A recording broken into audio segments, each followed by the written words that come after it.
Last week on Street Fighter League, we saw the Vodafone Giants in their first ever Street Fighter League match taking a commanding 3-0 sweep over Team UIU, sending a message to all competitors across the land. We also had the Season 3 Finals run back, with PANDA getting their revenge up against NASR in an extremely hotly contested match. As amazing as that was, and this week on Street Fighter League, we have two teams looking to get their first points on the board. Team UIU going up against last season's champions, Team NASR, and we have the first ever full Dominican team, Bandits, going up against another brand new Street Fighter League team and completely formidable Team NORDAVIND. Ladies and gentlemen, this is going to be a show. There will be wars, there will be blood. This is Street Fighter League. Street Fighter League Season 4 kicks off. This is week 2. My name is Tasty Steve, joined by my bro Vicious, and we already have it lined up for you guys. We saw last week, we got our first peek at some of our new teams joining us. Vodafone Giants being one of those teams, a new and improved UIU, and a few team switches on top of that with NASR returning. But that is only a piece of what happens here for Street Fighter League. I can't wait to get into this week's actions in all honesty. And let's first take a look at the standings after last week's action. We haven't had many team battles, but as you guys can see, we have Vodafone Giants at 1-0 in first place. They did sweep 3-0, so they will be the lead. Of course, we got Team PANDA right behind in second place, being the only other team to get the W. They had a nail-biter battle. Oh, yes, they did. When it really set the pace and the tone for Street Fighter League going forward, but here we are. We're at week 2. We still have to talk a little bit how that ban feature works. Vicious, talk to us. So again, we've seen what happens in Street Fighter League season after season. The fact of the matter is, it is a 3-on-3 format with that ban rule still in effect. However, we slightly mentioned it from last week. These bans may just as be effective as they could be, considering the fact that it is an international affair full of top level, the elite of Street Fighter V players, and I cannot emphasize that enough. Again, we saw just a glimpse of the new teams, and we have plenty more of them to go. Every match counts in every one of these weeks. Again, there's 15 weeks of regular play that lead into the playoffs where they can fight off for that $75,000 prize. And that is super significant, as we saw between NASR and Alpha 3 from last season, how big of a difference it is between first and second. And of course, the first place team, the one that wins it all for Street Fighter League US this season, faces off against the best of the best in Street Fighter League Japan. And that format is going to go as follows. It's going to be 3v3 Waseda style format. Teams submit a player order. If a player wins, they go to the back of the queue. If they lose, they are eliminated from that queue. The matches continue until one team successfully eliminates all 3 opponents on their opposite team, and that's how we decide the team battle victor. Of course, those team bans are really going to play a part.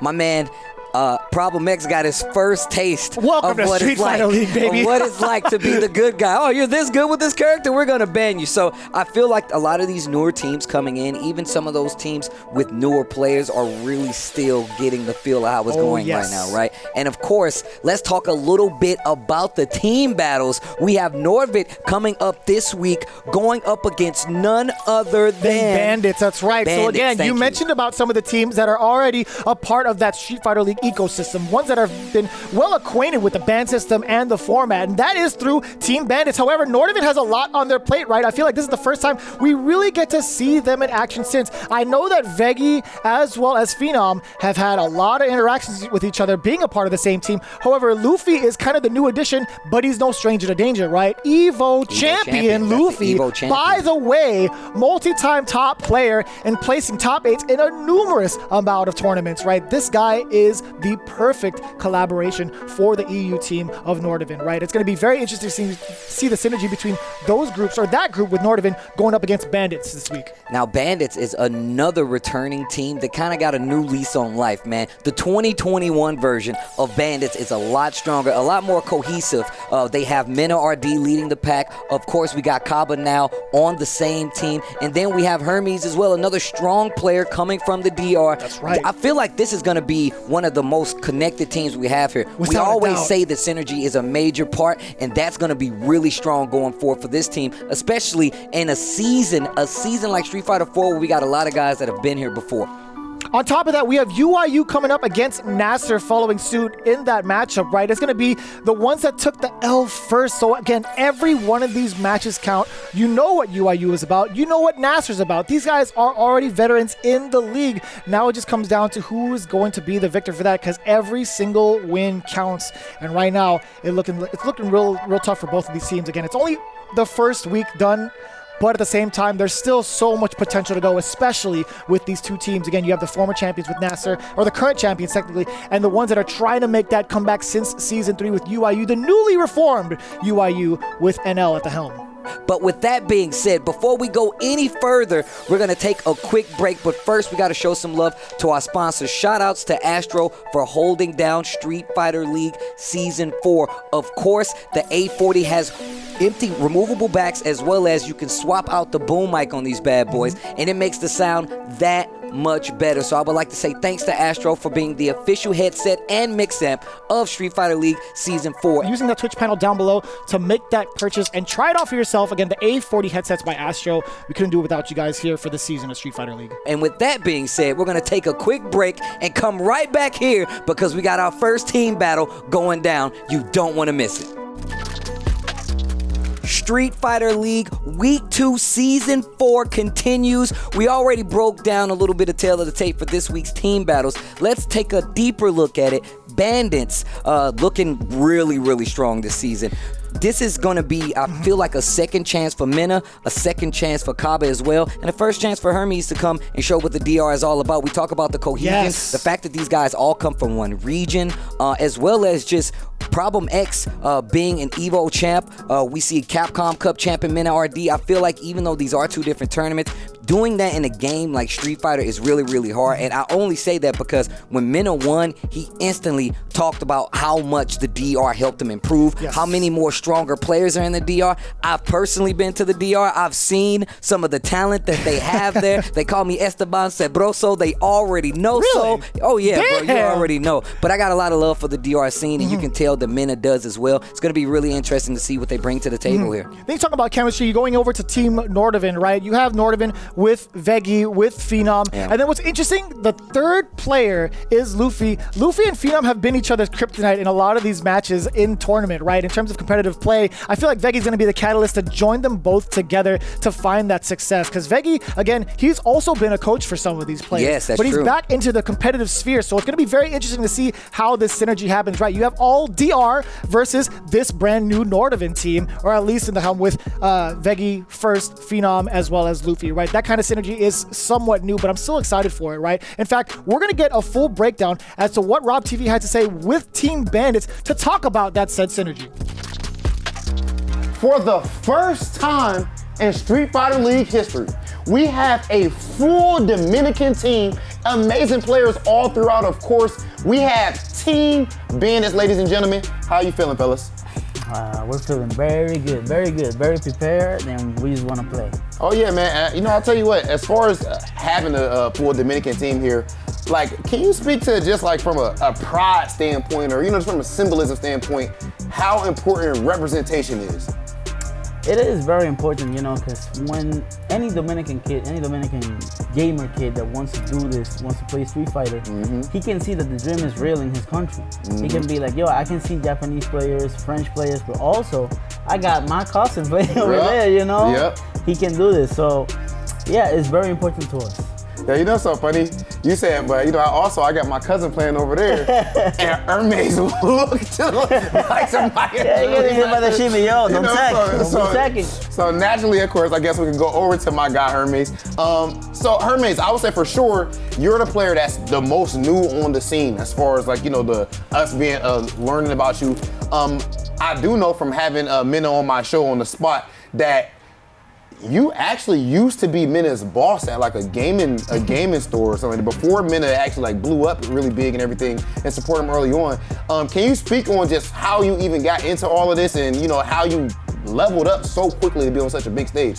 Well, it wasn't so quickly really, because I used to play Street Fighter since Street Fighter Alpha 3. Yeah.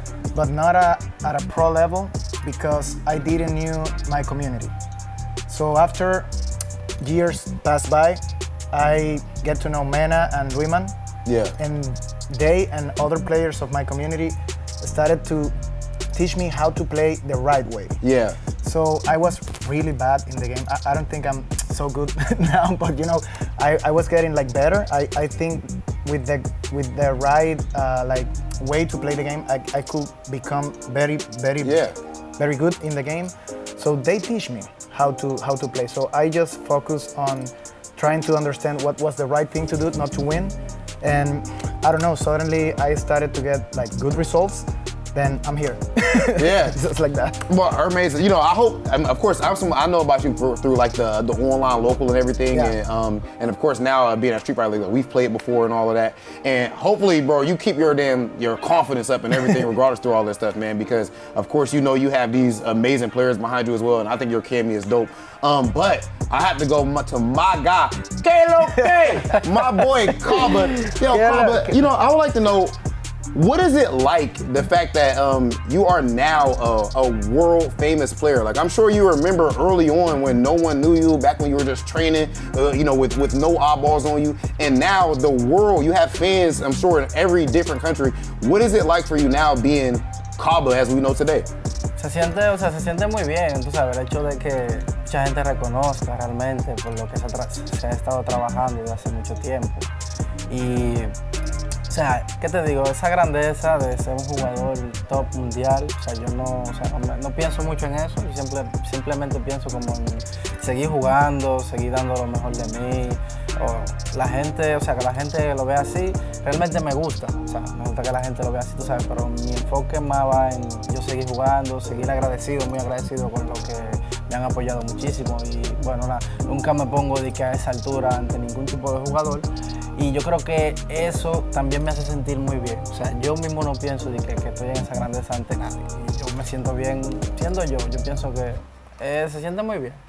Yeah, he says that he feels very grateful, you know, because he's finally getting the recognition for his hard work with the community and the people, but that he doesn't really think a lot about the greatness of being a world-class player, but more of he's focused on being prepared and giving his best. So like he really likes it, but he's not really focused on it. Oh, I love that answer. Always hungry. Appreciate that, CABA. And you know, another team that is hungry is you guys' first opponent here in week 2. You are going up against Team NORDAVIND, another team who's new to the league. How do you think that your team stacks up to them, either from a player standpoint, character standpoint, however you want to approach it? How do you think you guys match up? Well, it's definitely going to be a tough match. You know, you got PHENOM, that is one of the best players in the world, and Luffy. You also got VEGGEY with a very good birdie. I think one of the best European birdies. So it's not going to be easy at all, but my team is very prepared. We've been doing a lot of hard work preparing for this team. So I think we're going to have a good performance, and we're just focused on playing well. If they slip up, though. Yeah, GG's. No. GG's. Amazingly said from the team captain and from the team overall. Ladies and gentlemen, ready to win over the Street Fighter League fans' hearts. Team DR's own Bandits. And again, that was a perfect interview to talk about that kind of synergy, right? This is the only team with full representation from one region, and that is the Dominican Republic. We've talked about this time and time again, how strong this region has evolved and how much this region has evolved, I should say, into the competitive scene that they are. Again, MENARD, CABA, and VENATORI. Again, they play each other all the time on MENARD Mondays, man. They're well versed in top tier play and other players from those regions online, right? They've not stopped grinding. So it's going to be exciting to see all of these cats come together in offline play. I mean, I would love to reference the fact that we look at MENA winning a Capcom Cup trophy and then instantly saying, yo, the DR has a lot of good players, not just me. And instantly, I feel like right after that, that's when we saw CABA at the following Capcom Cup, right? We've always been, you know, aware of Mandrake, right? There's a lot of strong players from the DR region. I've been there personally. I've seen it with my own eyes. You're looking at a piece of the best of what the DR has to offer. However, this is not a team that they're going against that you can take lightly. NORDAVIND is comprised of an EVO champion, Luffy from Street Fighter 4, so you know there's a lot of expertise there. We also have VEGGEY, someone who went from a trainer to making content and still an active and a very strong birdie player on top of that. And then, of course, we have PHENOM. PHENOM has graced stages all across the world, has beaten some of the best there is, and still been super active ever since 2018, even in 2019, and following through to 2021. Has a lot of first place, top 8 showings to back that up, and has a lot of experience. Fought Punk on E-League, which I saw with my own eyes, and one of those people who has branched out and had multiple characters added to the repertoire to be even a bigger threat. This team NORDAVIND is actually ridiculous. I love the fact that we have this representation here, and the fact that Luffy being on this team really does shake things up, because we have an unfamiliar kind of Armika matchup that you have to deal with, but we're not even going to get that, it seems. So with that being said, let's go to Hollywood, Rob TV on the stage with the new team NORDAVIND.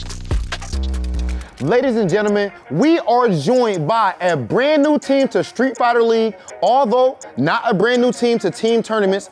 NORDAVIND, how's it going, fellas? Wow, look at the camaraderie just off of the beginning right there. How you guys feeling coming in? How are you feeling coming into Street Fighter League, bro? What's on you guys' mind?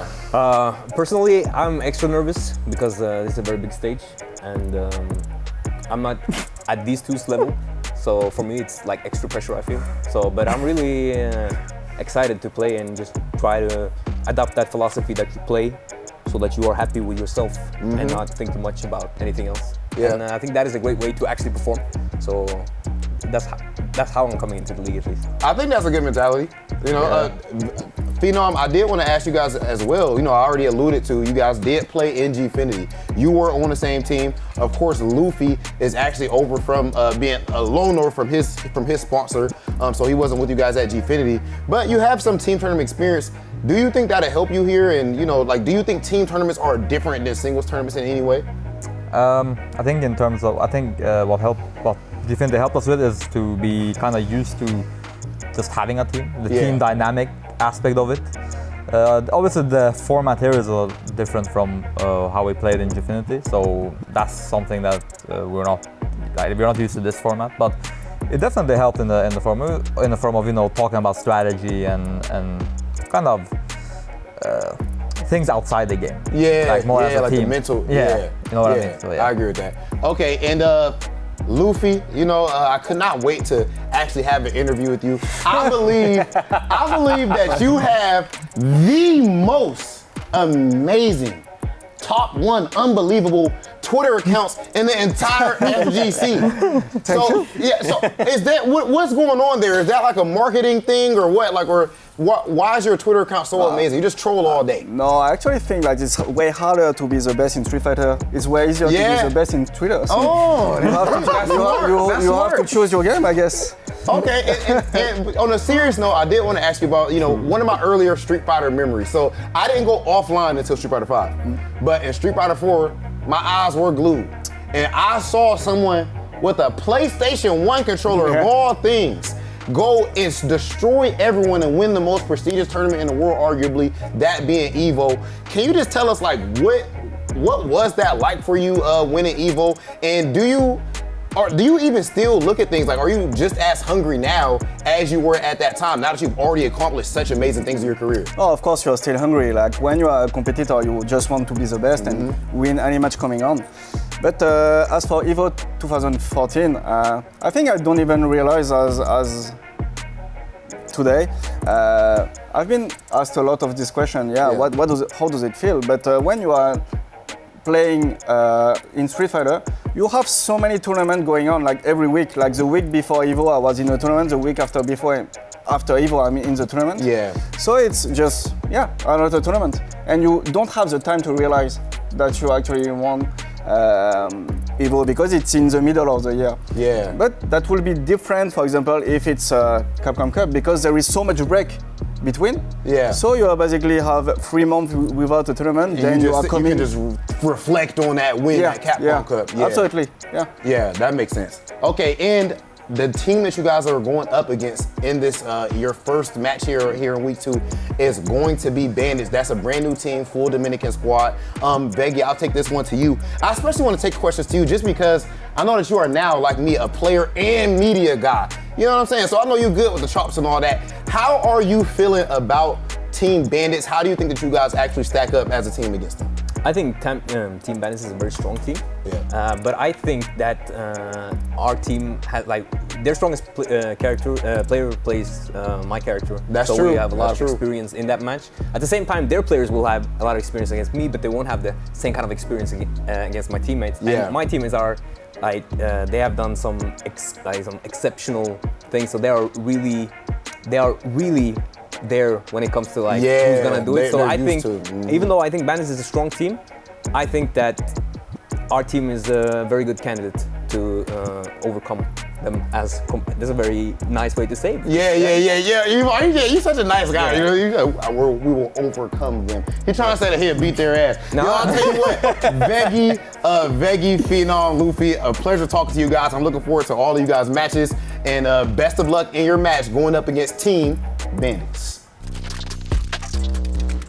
Rob TV pointing out that these guys are content creators and players on top of that, and like the coach a little bit, and saying that they have a lot of experience as a team as well. That's one of the things I highlighted for the Bandits team. MENARD, CABA, Hermes, VENATORI, these guys have played together a lot. So has this new team with VEGGEY, with PHENOM, with Luffy. These guys have played a lot together, even as rivals, and I feel like that's adds quite an interesting dynamic once again, because that's how you know what you're doing wrong. I feel like your rivals will tell you what you're doing wrong the best, but it's just a really strong representation of two together teams, well-knit teams going against each other for the first time in Street Fighter League. I mean, it's whether they actually verbally tell you or they just beat you down so hard that the message is clear enough. Right? That's going to be the case. So it's going to be Bandits versus NORDAVIND. Now that we got our interviews out of the way, let's get the picks in order, or at least the bans in order. Let's talk about that for a second, right? Bandits went straight for the Frenchman. They went straight for Luffy, took out the Armika, but I'm kind of curious to see what a secondary is, right? On the other hand, who did NORDAVIND ban? They actually went straight for CABA with Guile. This is not an uncommon pick, by the way. He was targeted for primarily like a majority of Season 3 when he was on Psycho Shinobi. That's definitely true. And on top of that, being forced to play that secondary is something that he had to deal with a lot of the time. But here we go. Hermes VENATORI going up against Luffy. And a Colleen for Luffy instead of the Rose. I'm really surprised. But this Cammy, wait a minute, Hermes VENATORI definitely just may be a fan with the costume. The trench coat is this actually is what I'm talking sick. about.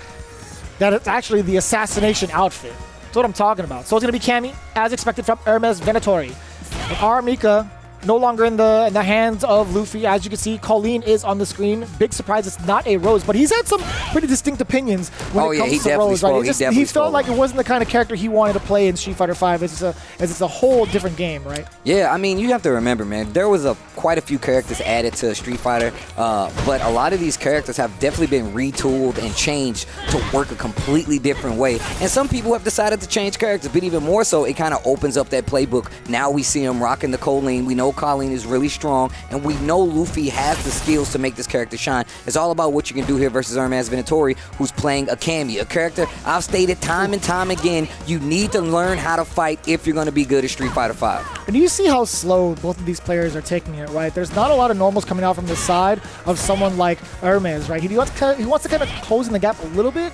And he also tests, that's kind of tough. That's a tough normal to test someone like Luffy, because at the recovery that Crouch Fierce is at, there's going to be plenty of time to whiff punish, and here comes the threat. A little bit of chip damage as well. Luffy's going to back off. It's going to be just fine. He's going to be forcing the errors against Hermes. There's an activation. That's new. But it's only, 18 seconds left on the clock at this point? It's going to be hard no matter what. You got a life deficit that's building. V-shift to get back and goes for a clean punish right there. Oh, yeah. That was kind of nice. That was kind of nasty, if you ask me, though. Perfectly using that engage system, using the V-shift out of there. Setting the bar already. Make it hail. Nice frames a little bit. And applying that extra pressure, right? Just hovering in and out of that pocket just in case the jump. Oh, the jump in happens anyway. Okay. Hermes finding the perfect time to get that jump in. Yeah, fights back to the middle of the stage here. Dash up throw. Luffy with the back throw. Trying to get control of this corner. Triggers on the table for Hermes VENATORI. And As the activation off of the target combo, V reversal's out. It is minus, but still here comes Luffy. No fear. I don't know about that V reversal right there. Oh, and it's definitely going to come back to bite. No V trigger at all. Luffy takes that first game 2 rounds straight. Colleen wins. Round 1. Fight. Still playing a very slow-paced game. And I feel like this is where Luffy shines, right? If the game goes fast with this character matchup, it's definitely going to be Cammy running over you.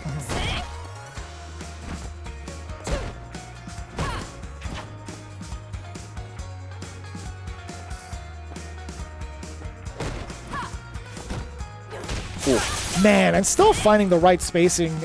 Luffy has done a fantastic job of utilizing the mediocre walk speed Colleen has to kind of get around some of the good normals that Cammy possesses, right? And that's really a feat in and of itself. When you think about it, you're going around Cammy's normals to whiff Punisher? Yeah. Think about that, Steve. Nah, it's a lot harder to do than you make out, right? Like, a lot of people are like, yeah, it should be easy. Like, no. Cammy has really good buttons to have to navigate around and find a way in. No. But you can't find a way in with that jump. There's the counter.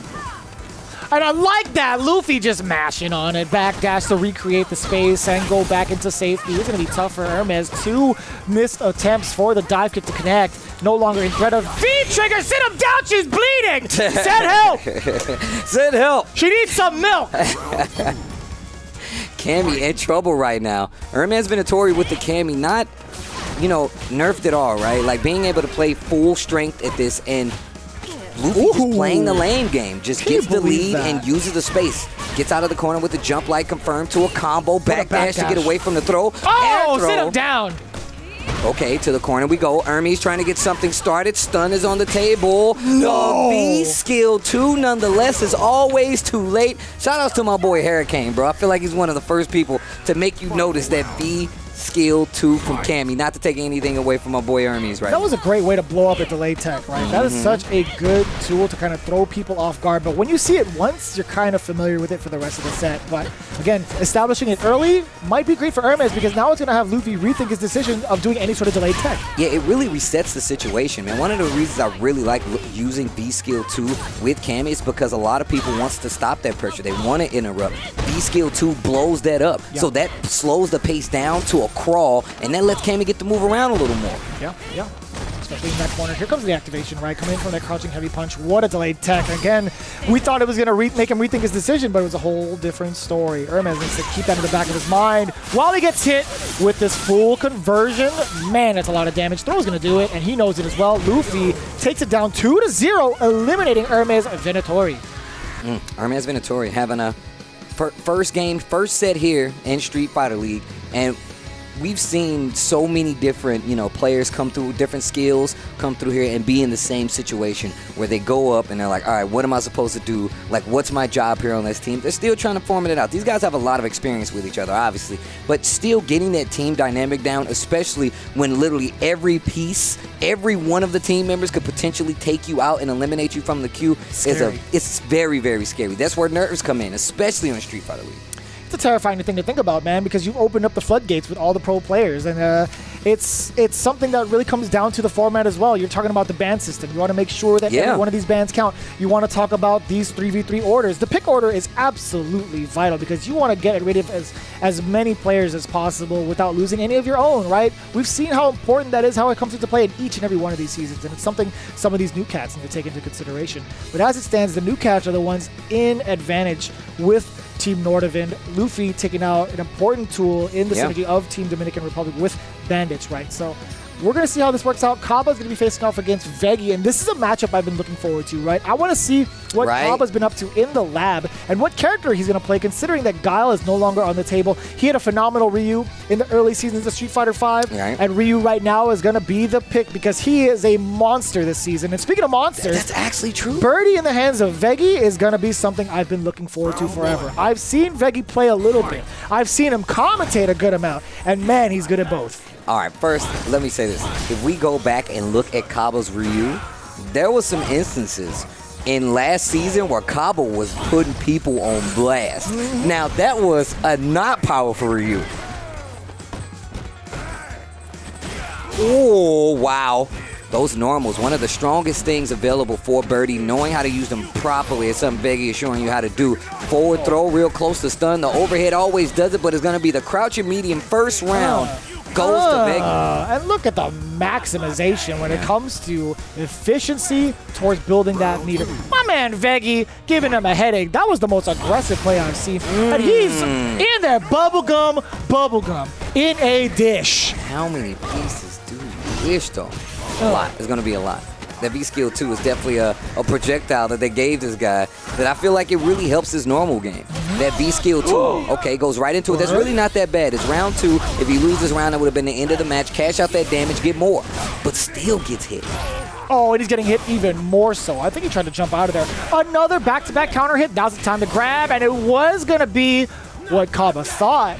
But the bait was there. This guy, VEGGEY, is a liar. He's like, I don't trust my own skills. I'm going to be dependent on my two teammates, PHENOM and Luffy. Fact of the matter is, this guy's a liar. He's a deceiver. Game 2 between VEGGEY and CABA, Birdie versus G. And so far, we're seeing a lot more activity from the side of CABA in terms of the normal placement, right? There's more fireballs just outside of the range that VEGGEY wants to play at. Sí, cadena el tiro ahorita. If you think about it like this, we saw that VEGGEY was really paying attention to the fact that CABA really liked those fireballs, right? Started off with an EX just to get through it in that second round first game. Good punish. Charge EX punch. Yeah, prioritizing the Okizeme more so than just leveling up the presidentiality level. Oh, that's dangerous. It's very dangerous. What's the Oki like? Forward throw could have been back. Stand light kick, and we've seen this situation a couple times where CABA gets on the ropes and constantly gets opened up. Stun is there. Wow. Wow, what a reversal. Wheel kick to the corner. What's for breakfast? It's a lot of meters, so watch for the wake up. Oh, that's still going to be dangerous for CABA, I feel like. I think if VEGGEY gets a solid hit confirm, oh, okay, he spends the bar. Never mind, he spends the bar. Could have been critical bar if he had a solid hit confirm. Acuérdate que tú Hermes estás VENATORI. podrido, compadre. Tranquilo.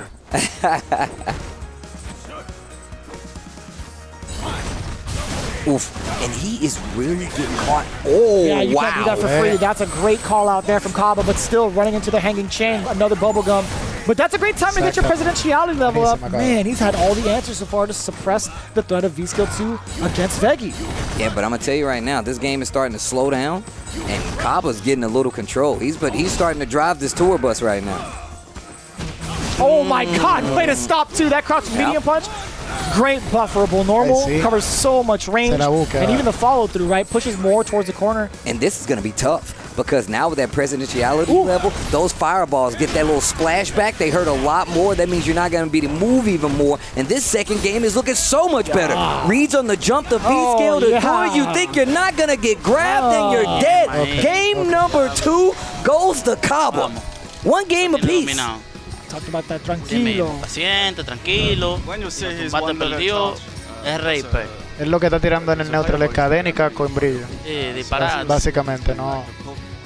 La cadena, sí. Cadena y casco en Él brillo. te tira la cadena porque cuando él te la pega, él cancela con el whisky. Ajá, exacto. Y se te da chicle. Eso se catea contra el por abajo. Con la fuerza. Pero me gustó que CABA cargó un nivel cuando él tiró el chicle. CABA aprovechó y cargó un nivel. Bueno. O sea, el trade fue bueno. ¿Tú crees que es bueno hacerle B-reverse al casco en brillo? Sometimes maybe try to like switch your wrist to see how you react to it. Round 1. Fight.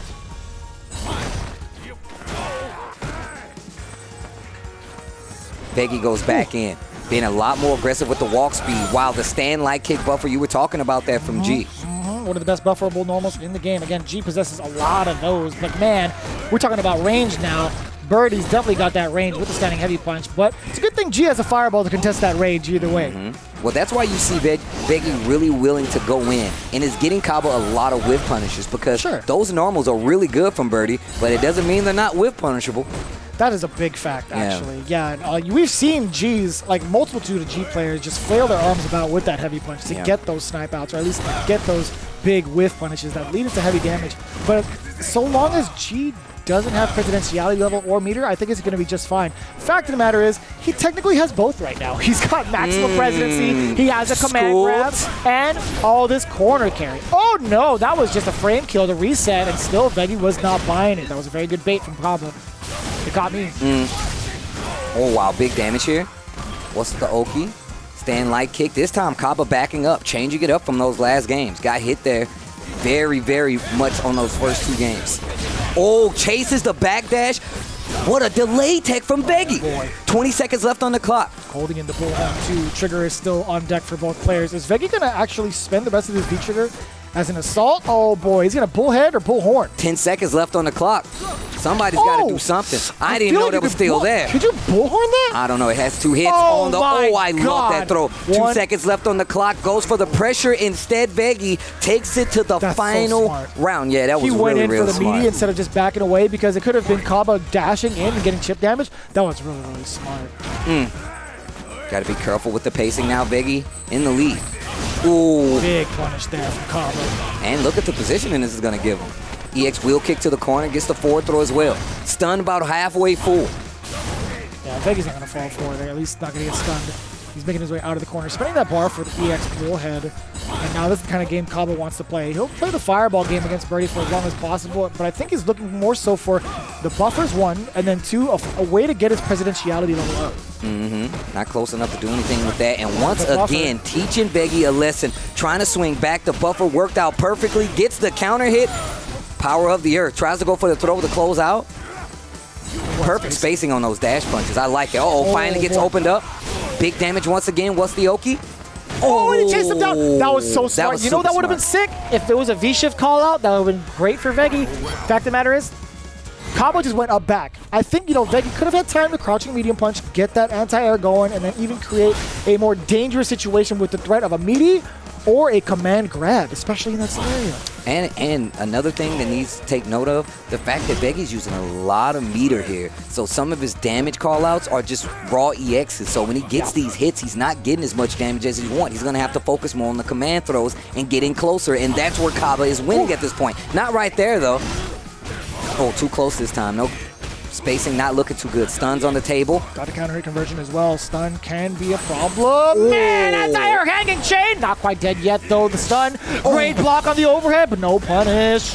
Oh, you thought you that could was sneeze? godlike. No, sir. Cover your mouth. Wheel kick to the corner. Lots of meter. Please don't get grabbed. Don't get grabbed. Oh. Looking for it still. You see the buffer. Get hit, you could die. CABA is definitely in kill range. Oh, more hits like that, VEGGEY will be too. I think VEGGEY could possibly look for maybe a standing medium punch EX bullhead. Oh, the anti-air actually barely whiffed. CABA could have believed in it, or he should have believed in it. Better be careful with those neutral jumps. We saw the call out with the EX handed chain, right? Is that going to be enough to kill, though, if VEGGEY doesn't get... That's going to be enough to kill. The CA bait, the short jump just to get him to swing. CABA just looking for it at that point. Looking for it at that point. Right? He tested. That's what happens when you're too solid fundamentally. You see someone go to the sky. Yeah, that's true. And you're like, I should be anti-airing here. The thing is, when it comes to the advanced level tactics, you got to make sure, hey, man, if they don't extend their hurt box, you're going to get punished for it, right? You're missing that hurt box in an attempt to anti-air, and you're still stuck in recovery. It's exactly what CABA wanted to bait him out. We saw it that first instance, and that was the light bulb that went off. He's like, oh. He wants to do this. So, one of the things that was said in the interview was MENA was like, yeah, man, we know that they got a birdie. He's like, and this is what he said. He's like, but if they slip up, and that was a slip up. The slip up was, personally, if I was in that position, I'm thinking we're going to look at Ryu anyway, not the G. Nor was I ready for him to be prepared with the V reversal command grab scoop. CABA making it. No, he's like, yeah, you got to stop me that last season, but now what are you gonna do? I got a G and a Ryu and a Guile? Are you serious? Now guess who we have up to play for Team Bandits? It's gonna be none other than MENARD piloting that birdie yet again. All right, well, I guess we're gonna see it one more time. If I'm not mistaken, we don't have a ban on birdie, right? So we could get birdie. But what if MENA, who now has quite a satchel of characters. He can just pull a new character out of there, I feel like. Maybe we see the Sakura. Maybe we see a different character this time Yes, around. Abigail, Karen, Sakura, Birdie. Those are the main 4 I've seen in tournament. And those are the 4 I've seen him actually succeed with. And it might just be the Sakura. However, Phenom also with a bag of tricks, rocking the Karen. And imagine this, right? Using a character like Karen online in that atmosphere. You know how much Karen relies on hit confirms? Now it's in a different, it's like the weights are off when it comes to Phenom. He gets to play maximum potential Karen in this environment. It's going to be so dangerous to see because we've seen the kind of work he's put in as the content creator that he is now and professional player. He's been putting in a lot of work with this Karen, but MENARD also very familiar with this character and this player as well. So we'll see what happens. It's going to be the 2 anchors going at it. MENARD from Team Bandits versus Phenom Team NORDAVIND. Already off to a pretty even start with 80 seconds on the clock. Well, and also the thing is that like Sakura has some really good ground control, right, with her normals. But if Karen gets started, and we know Phenom is versed in this, we know Phenom has already dealt with multiple characters, dealt with the Sakuras, and actually switched to this character to be better in a tournament setting. Even has a guile on top of it, the whiff punishment. This is the ground control that I was talking about. This V-trigger activation can put a lot of damage on the table. Wow, and it still did it anyway? Back throw. Wow, what a situation, what a switch. Needs to be careful. EX Fireball on the chase, a little trigger still left. Are you going to spend it to get in? Yep. Yeah, to kind of check to see if there's going to be any normals that you can clip on the way over with the Guden Ken. When you talk about ground control, Karen is definitely in that space when it comes to ground control. Her, boy, you talk about characters on equal footing. I feel like this is that matchup. Karen can control a little bit more when it comes to her medium buttons, I would say. But Karen or Sakura's walk speed is really also pretty big threat. I gotta see who's walk speed is faster. I can't remember. Bro, but on the same note, Karen does have buttons she can put in that range. That stand light kick coming from Sakura is a thing too. It's just as well as that crouching medium kick. You have to look for those exactly things. It. And she has a legit fireball. It's a get. Gets clears the jump. Oh, wait a minute. Clears the anti-air, spins a little meter to make it safer. Look at it right now. Stand light kick. Control coming from MENARD, the difference in class, the divide in our class, I should say. Jump in, just block, no anti-air. There's the activation. This is what we saw bring Mena back from the brink of that last round. And the life lead is definitely in his favor. But wow, the EX dash to get through, the Tenko to get the punish, and now the life lead only a fingernail slightly in favor of Karen. It's going to be so difficult to contest, right? It could blow up, or even chip could be a factor. Right, if it goes down to it, MENARD could possibly... Oh, that's huge! Even bigger! He had a second least in life with that low medium kick. And I'm telling you, man, I actually looked it up. Sakura's walk speed, forward and back, is slightly faster than Karen's. So where Karen can dominate in the ground with her normals, Sakura could kind of do the same with her movement. Forward throw. A crouching medium kick.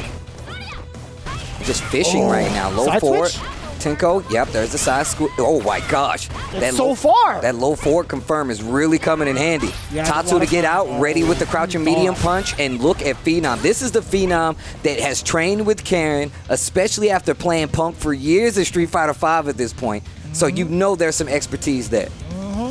Trigger on the board. CA on the table. So yeah, that was going to be the route for MENARD.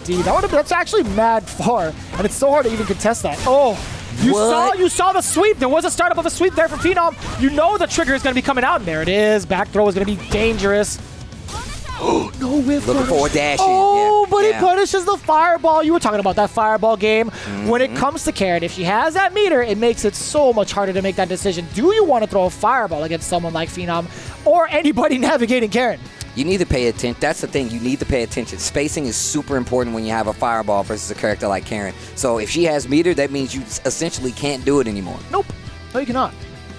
Whoever heard that before. In terms of like Karen, if you get like a standing light kick, you don't really get much unless you're up close. You can get 2 light confirms into the just frame Tenko, but on counter hit, then you'll be able to get some of the nicer stuff off of the mediums. I just think Sakura's light normal game is a little bit more consistent than Karen's from the further ranges Sakura wants to play at. See, that's why MENARD's been throwing that a little bit more often than not. When there's no meter there, you can harass at this range. You can like, you know what? Like, I'm going to make you fight because you can get right outside that range where Karen can confirm and make her fight. Contest a little bit more. Big jump in here. And you knew MENARD was able to test that water. Like he put himself in the corner just to see how you would react to the first jump, and did so again to see a longer normal. But that's just fine for Phenom. Man, what a call out. You had to see it coming. That's one of the main activation routes. It's so good. It travels so far. Does chip. And I see. Okay, the converter. MENARD looking a lot better round one, game number 2. I like this a lot from MENARD. This is a deciding battle right here, because this is going to see who's going to have the advantage going into this last. This is the last battle to see who's going to have this advantage going into these extra innings, I should say. No team sweep as a victory on both sides. Check too. Phenom thought he was going to get away with it after that low forward, but gets an activation. Not too big. Oh, but opens up with a low medium kick. EX uppercut. Get off of me, MENARD. Activate. Oh, you're actually dead. You're actually dead. Oh, no. Oh, we didn't have Oh, but he still stopped it I wonder what that was. I wonder what that was. Exactamente, tú lo tienes perfectamente controlado. Solamente but you know what that means? That's a game apiece. This match is going to be important. That means if Phenom loses, it's only Luffy left to defend. That's true. If Mena loses, it's only CABA left to defend. This is important. You can see Mena racking his brain right now, trying to keep that momentum. My man CABA just making MENARD laugh the whole time. I guess that's how you get him relaxed, right? You don't say tranquilo, you sing his favorite song. I'm going to tell you right now, I remember Capcom Cup. We were in Vegas many, many years ago because of current situations. And I remember CABA behind Mena during a match screaming, "Bruja, Bruja," like talking about, I forgot what character it was. Called her a witch, but look at this damage though. Oh, gets the sweep out of the corner. I don't know why Phenom is okay keeping that corner, but gets a big opening right here. Trigger about halfway gone. You see, wow. Big punish. Oh, and it's still fine. That's more than enough. Now at match point, that was a little bit of a scramble, but MENARD came out on top regardless. There was a punish on the board. Man, what is he saying? There was a punish on the board with the Gurenken slide ender, but still managed to get the most of it. Oh, yeah, we talked about that fireball, right? Don't you dare do it in front of Miss Kanzuki with bar. Okay. Series in with that crouching medium kick. Big low forward again, so far and so powerful. Forward throw. And he still pressed the button on the way out. Fierce is still within range. Throw is in a kill, and he knew it too. Here comes MENARD. We're going to see the activation route now. The reversal. Okay, I'm not mad at that. Can close out, not close enough. Oh my God, that was kind of scary. I was terrified. Oh, geez. First I was afraid, but he wasn't petrified. All right, so here we go. Another round. I didn't know you was going to pull the trigger. I didn't know you were going to go all the way in on that one. All right, here we go. Low forward into the Orochi afterwards from the Tenko. Forward throw. Now it's all Phenom in control. This is going to kind of scary, right? This is the final round, by the way. It's gone so fast. There's meter. We got to be careful with the fireballs, even though you have that trigger active. Ooh. That is so brave. Sweeps. It's easier to punish nowadays, even max distance. So. Oh, wow. Gets the hit conversion. It's going to be the end of trigger, though. The reversal. You thought you could sneak that in? Are we going to get a side switch? No, he's building up that V gauge a little bit, and a little bit of damage from that V skill. I like that. Jumps back just to get out of danger, but we've seen Phenom chase, and we've seen Oh, no. It's okay. Oh, no. That drop is really just hurt. It's okay. Really just hurt Bandits. Really just hurt Team Bandits right there. Phenom takes it 2-1, and man, that was super scrambly.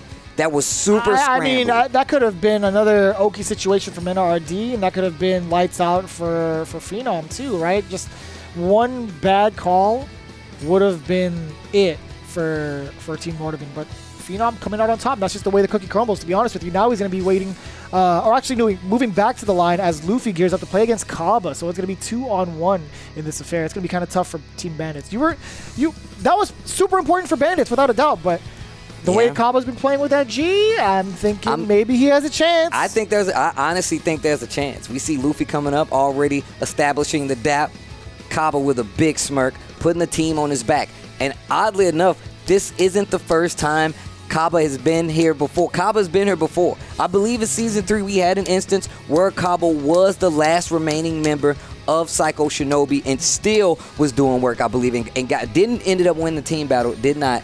But just the fact that CABA was the remaining sole member of the team and still was able to do it. Man, that was a broken team, by the way. Psycho Shinobi, that was nuts. Yeah, man. Shout outs to Hot Dog 29 and Cien not joining us this season. We see you, brothers. We see you. We see you. Let's take a look at this match at hand. CABA versus Luffy already. G versus Colleen. And we see already the kind of passiveness that Luffy wants to play at, or at least to keep away. Not passive, right? He's slowly kind of building this gauge, baiting CABA to come to him, right? And that's great, though. If he manages to get a jump out or maybe like a cross-up or a parry, he switches sides. And I don't think CABA's going to take that bait yet. Sets up that projectile. We've seen CABA. We know CABA has immaculate space control, right? Normally a Gao player, so it's all about the booms. Wow. Oh, forward throw. Normal too, about controlling the space. CABA just playing it in his pocket to make sure he doesn't end up in the corner. And what a background house into the confirm, and this slam down forward throw. Oh wow, that crouch jab from G definitely has a lot of range. Speaking of range, just to confirm. I'm just trying to see how CABA's going to react with this G. Ooh. Nice little amount of trigger left there. Needs to be careful. We know that counter is something Luffy likes to do. Oof. Oh, damn. Wow, that hurt. Check the back fist. Oh, man, you talked about those dashes, right? Hermes Venatori was victim to that as well. Mena gave a big statement about it. You got to keep track of that V-trigger. But speaking of, okay. G has V-trigger of his own. You know it's coming. Don't get grabbed. He's just pump faking him. And Luffy's not budging. I like using the fireball instead and not using the V skill. Oh, the chunk of damage. Uh-oh, 5 seconds left now on the clock. Oh, Luffy gosh. is big chilling. Oh, boy.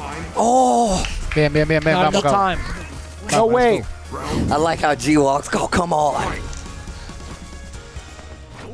Okay, once again, back to the fireball game. Once again, not doing bad. And on top of that, you have to remember, CABA definitely does have a really good rebuttal game. Give him around, give him a match to play. The adjustments he makes will be substantial enough to turn the game around.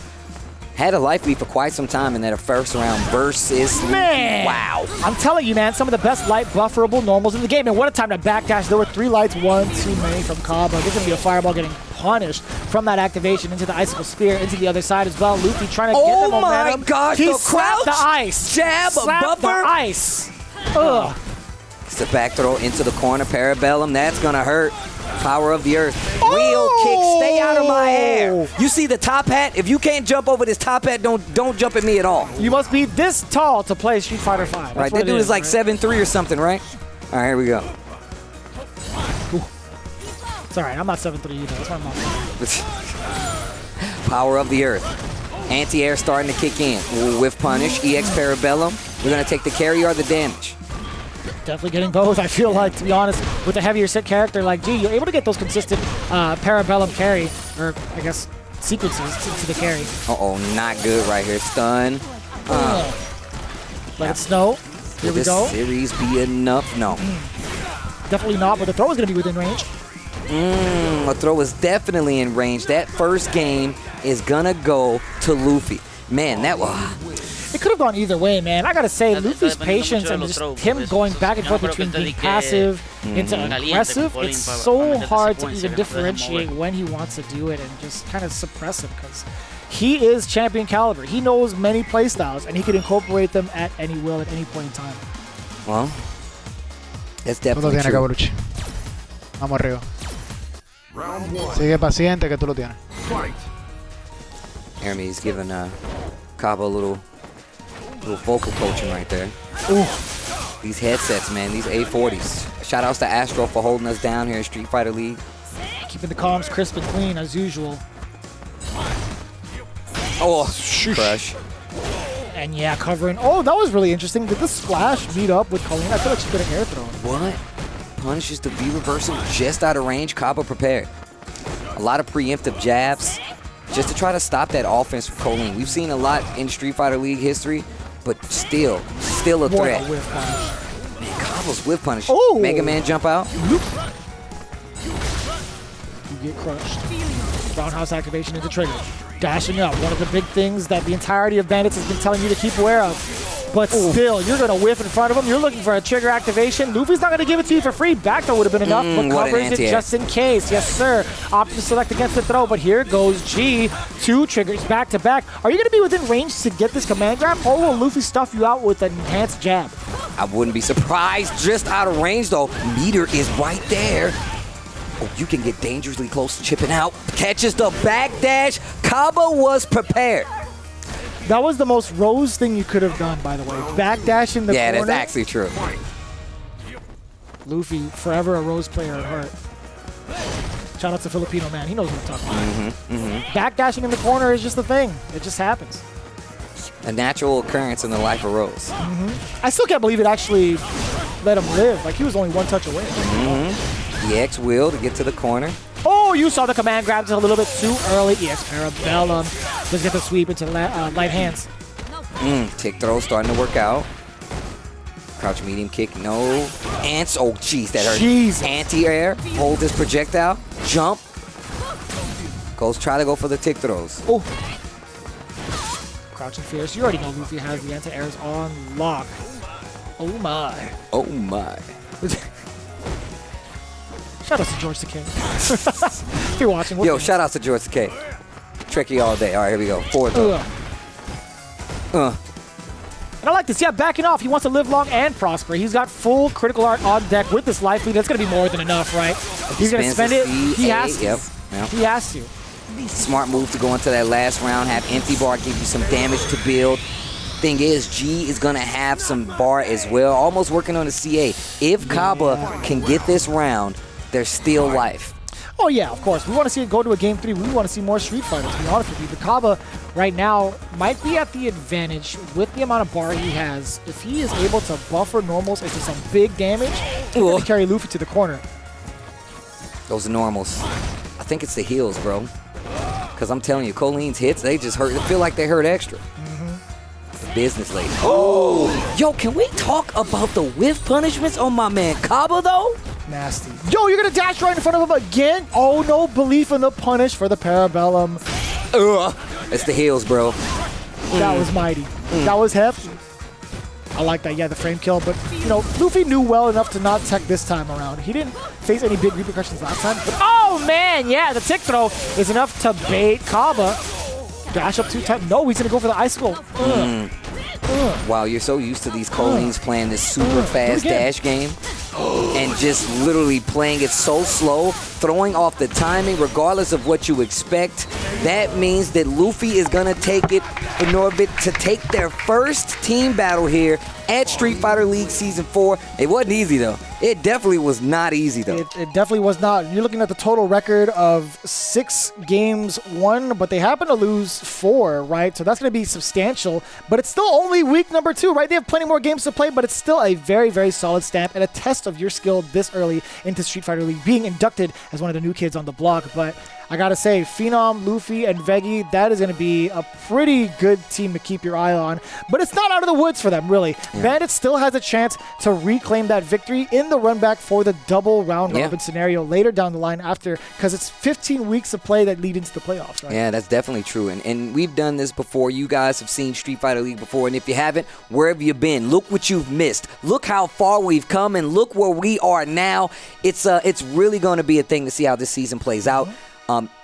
The fact that Bandits, like you said, this is their first team battle, and not a bad showing in all honesty. They could have went down and got no team battles at all. It was mad close towards the end. It was super close, and I felt like that's one of the things that I touched on earlier is just the fact that you have some of these matchups that may not benefit you all the way through, and that's going to be up to a lot of your team to kind of back that up. Now, just to look at some of the matchup instances, right, there was no block on Birdie. Like, Mena could have played Bird. Could have played Birdie. Right? But I understand the thought process of saying, like, hey, these guys deal with the birdies all the time. They already know we got VEGGEY as well. But I feel like, I don't know, I guess But this is intel for all of us, right? You saw how close it was between Phenom and MENARD. It went down to the wire last round, and it was just off of a slight technical execution error. I should just say execution error from the side of MENARD. Yeah. He looked at his pad afterwards. We saw how it went down. There was no way he could have dropped that sequence unless it was a technical or execution error. So it was still could have gone either way. But even with Luffy and CABA not being able to utilize his guile as it was the ban pick, he still put on a good showing. I was about to say. 2-1 over VEGGEY, almost brought it down against Luffy, 1-2. I mean, look, if you look at that, Bandits is off to a great start, I feel like. I mean, they have the team cohesion. They got W's on the board They got W's on the board, though. Those matches count. You never know. It can get down to one of those issues at the season when we have teams tied. Those rounds, those matches outside of the team battle will play a very important part, and we're taking note of all of it, guys, so don't you worry. This isn't our first rodeo, I promise you that.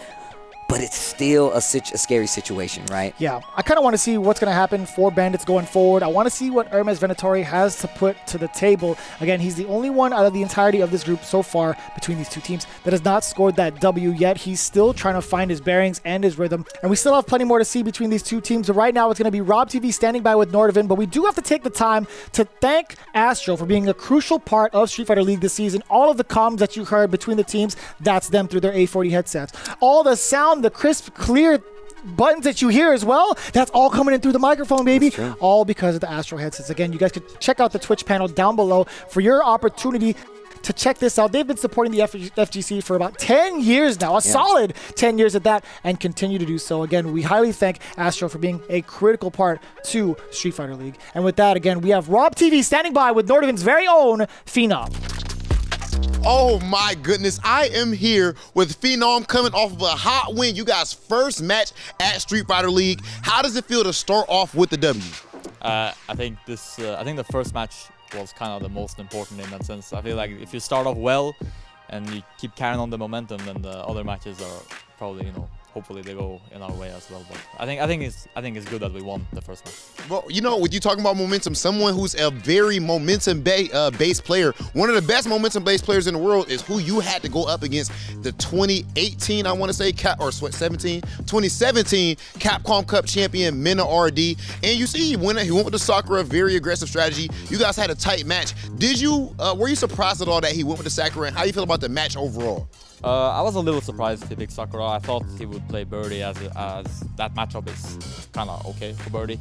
But maybe he knew I don't have that much experience against Sakura, so that's why maybe she picked her. Or maybe he's just more comfortable in the matchup. I don't know. But yeah, I was a little bit like, oh man, I don't know really what my strategy is here. So I had to feel it out, and he dropped, I don't know what combo he dropped at the end. But yeah, so that made it a little bit less stressful for me. I just got to win comfortably there. Yeah, that jump angle is annoying for Karen with Sakura. It just jumps and it's so far, and it's like your crouch spears goes a bit too far forward. Okay, and then last thing I'll ask as far as the character bans, you guys had Mika banned on your side, of course, which I'm sure I'd imagine that you predicted, and then you guys banned Gao. So there's no shock with the Mika ban, right? And then as far as the Gao side of things, what's the theory? What's the theory on the Gao side, on the Gao ban? Well, like you said, we pretty much knew they were gonna ban Mika. So Luffy had to play Colleen, and we were like, okay, which is the hardest match for Colleen? Yeah. And then we figured Guile will give him the hardest time, so we banned Guile. And the funny is that we expected CABA to pick Ryu, and he even hovered above Ryu before he played VEGGEY, and then it's G, and I was like, I didn't know. So yeah. That was a surprise. Amazing play from PHENOM and the rest of Team NORDAVIND. But guys, the action does not stop here, because right after this break, we have Team UYU going up against Team NASR. Welcome back, Street Fighter League Season 4.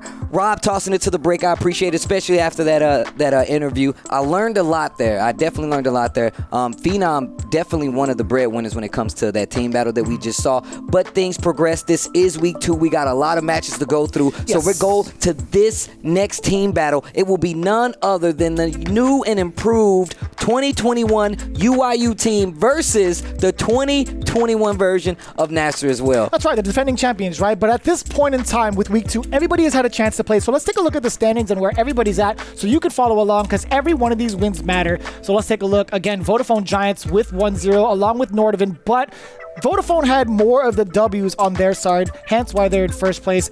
PANDA and NASR, 3rd and 4th respectively. Down below, you also have Bandits and UYU trailing behind, but it's still just the beginning, right? Even though they had a loss or even a win at this point, it's going to be still going down to each and every one of these wins, and that's what's going to matter going into the playoffs, right? The top 4 spots is what's important for these teams here, going through 15 weeks of gameplay that leads up into that finale. So right now is going to be pretty early to call. This is like the information gathering part. Yeah. But for us spectators and fans, they're just blowing each other out. That's actually kind of cool. Like, we get to experience top-level play no matter how it plays out. Look, I just love to see digital violence, bro. I'm all about video game violence, especially when there's a competition behind it. This one's called Street Fighter. It's a dope thing. You guys are enjoying it, and I know you are. But let's talk about this team battle today. Sure. We're going to have UYU going up against NASR. Do you feel like the new team composition of UYU can fight this new NASR? I think they can, but it really depends on what part of the round robin. And I say that, I choose those words very carefully because NL was not part of the ban system. He wasn't here last time. And the fact is, you know, he's been the targeted ban for so much of these teams. Like, even outside of like these games, you're talking to some of the other teams. Like, I get to talk to these guys backstage and I'm like, yo, man, if you had to face off against someone like UYU, you know how big of a threat NL is. Would you ban him? Absolutely. Absolutely. So NL, again, being one of the best players here, he's going to be the biggest target as well. And of course, you have Oil King, another returning Street Fighter League alumni. But also, we have Kami, and I believe we have Rob TV on the stage with a few words from Kami. Ladies and gentlemen, I am here with a good friend of mine and, of course, a UYU pretty much veteran, I would say, up to this point. My guy, Kami. What's going on, Brody? I'm good, just chilling, you know. The normal, I would say. Just enjoying California. Always laid back, enjoying the good vibes and everything, beautiful women and all that sort of thing, right? Okay, we don't gotta talk about all that. You like an anime character in some ways yourself, like a mix of a trap rapper and an anime character, and a Street Fighter player a little bit on the side as well. So we talked about it a bit in the team win, but not in depth, obviously, like I would like to do now. Just your whole mentality and mindset, bro. Like, I never had asked you about that, like even in personal conversation, like what your outlook was, like why you're so, just like kind of laid back when it comes to your approach towards the game and everything. Have you just always been this way, like even growing up in school? Like, are you just always more like of a laid back, chill type of cat, like a NOS type dude? Yeah, I mean, and like, if you mean school-wise, like I never really spoke to that many people. Like, I was always like cool or like popular, so to say. But like, at the end of the day, when I went home, I was like, I don't fuck with none of them. I know what you're talking about. It was always just chill. I would literally go home and play video games with my friends. Like, I used to play Persona 4 Ultimax, which is a anime game. So I would play that like non-stop. And I guess, that just became my personality of just being chill. And then I started playing Street Fighter and stuff just took off. Like even now, being in the position of being in like Street Fighter League and stuff like that, like I just played. Like, how some people, like, they pick up Street Fighter and then like they'll go on Twitch and they'll find like favorite players and stuff like that. Like, I won't lie, I used to have a favorite player like in 2017 where it was Haitani, because I was also playing Akali. So I think it's natural to like find somebody else who plays your character. And then you're like, wow, this guy is really nice. And then you naturally become a fan because you watch them so much. But then like after a while, like I didn't really look up to like anyone or whatever, because like I don't really see the point. It's not like I have, like I said in the team thing, I don't really have a goal to play. Like, so some people that play. team thing, that not having a goal, right? Yeah. Like for me, I'm a loud, you know what I'm saying, like aggressive type. So I'm always like, let's go, I want to be the best, lame Naruto type situation going on, But like, with you not being specifically pressed on like becoming the best in the world and all of that, right? Where do you get the motivation to train, or to even, because you're a good player, where do you get the motivation to become that good? Just from enjoying it so much? Well, honestly, it's just because my friends play. Like, I've known people like Punk, Smug for like a long time. Like even like I used to know Smug when he would go to tournaments, and I would be like, I would never go to a tournament. That's so nerdy and stuff. Yeah.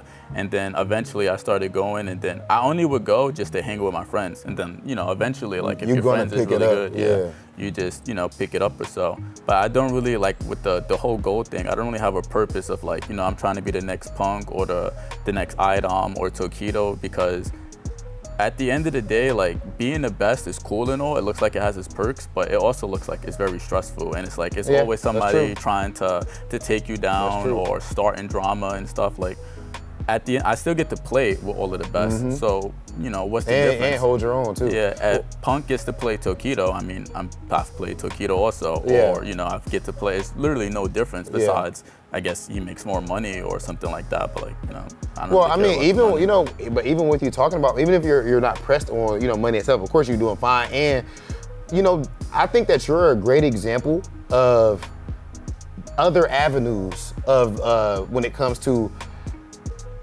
succeeding in esports. Like your Instagram account, which I believe is What Is Kami, right? Everyone should follow you on there. If you living under a rock and not following my man's already, but your promo on there is just out of this world, honestly. People, the FGC is used to just looking at Twitter. But you provide so much for your org and for yourself through what you do on IG. Can you speak a bit to your business mind, at least towards marketing and things of that nature, when it comes like building up your IG, building up your socials? I just try to focus. I wouldn't even say I try to focus. Like I try to dabble into like a little bit of everything. Like some people put all of their heart and soul into just being a player, and honestly, like even if you put all that into just being a player and you did become really good, it's not that like it's not the most lucrative thing. Because you could be the best for 1 year and then the next year you're completely ass. You see what I'm doing, bro? Yeah, so I agree with you. So it's not you should always try to dabble in like a lot of stuff. Like even with UIU, we have like a new clothing drop that's coming out with collab with the UK designer called Soft, the Sons of the First Try. Yeah, and the only reason why that collab is happening is because I messaged the UK guys. That's fire. So like a lot of the times, it's not always about just playing. Like playing is cool and all, and winning is cool, but a lot of people think, winning, that's it. But it's more than just winning or whatever when it comes to being esports or just any job. Whatever you're trying to do. Especially nowadays in 2021, bro, everybody making money on the internet and all that, and there's a specific skill set needed to, to do that. So call me. I definitely think you are one of the most interesting people that I have probably ever met in my life, but especially when it comes to, again, do not let that get to your head, bro. Do not bring this up. This is all on camera stuff. Do not bring this up off camera. But definitely one of the most interesting people that I've ever met, man. And I'm looking forward to what you bring us on Street Fighter League in game and out. Ladies and gentlemen, UYU's very own Kami. Can I get a 5 at least? Oh yeah, I got you, brother. Appreciate it. Lots of insight coming from Kami, and not only just from the competitive Street Fighter FGC side, just talking about some of the avenues that are available here in the community that we all so love, right? Talking about that collaboration that UIU has coming out, an amazing fashion line coming from UIU. I can tell you that right now. These outfits in Street Fighter 5 aren't the only thing that they have available for you guys to look at. Yeah, and I think Kami kind of highlights the community aspect of it, right? Like you may not be thriving to be the best. You could just be, playing the game to be good enough. And that kind of leads into meeting new rivals or meeting new players as well and building those kind of friendships, right? Even after what's said and done at every single Street Fighter League, these guys are a lot closer now because of that experience, right? The next time they see each other at an offline event, they're like, yo, man, it's been a while. It's good to see you. And then they'll reminisce, right? So you don't even have to be the best to even be a part of this community. So I think Kami kind of encompassing that as well. He's like, you know what? I'm not trying to be the best that I can. I just want to, shed some light on this community aspect of it. Yeah, even talking about his friendship with Punk and going to school with like Smug and playing games afterwards. So it's a very elaborate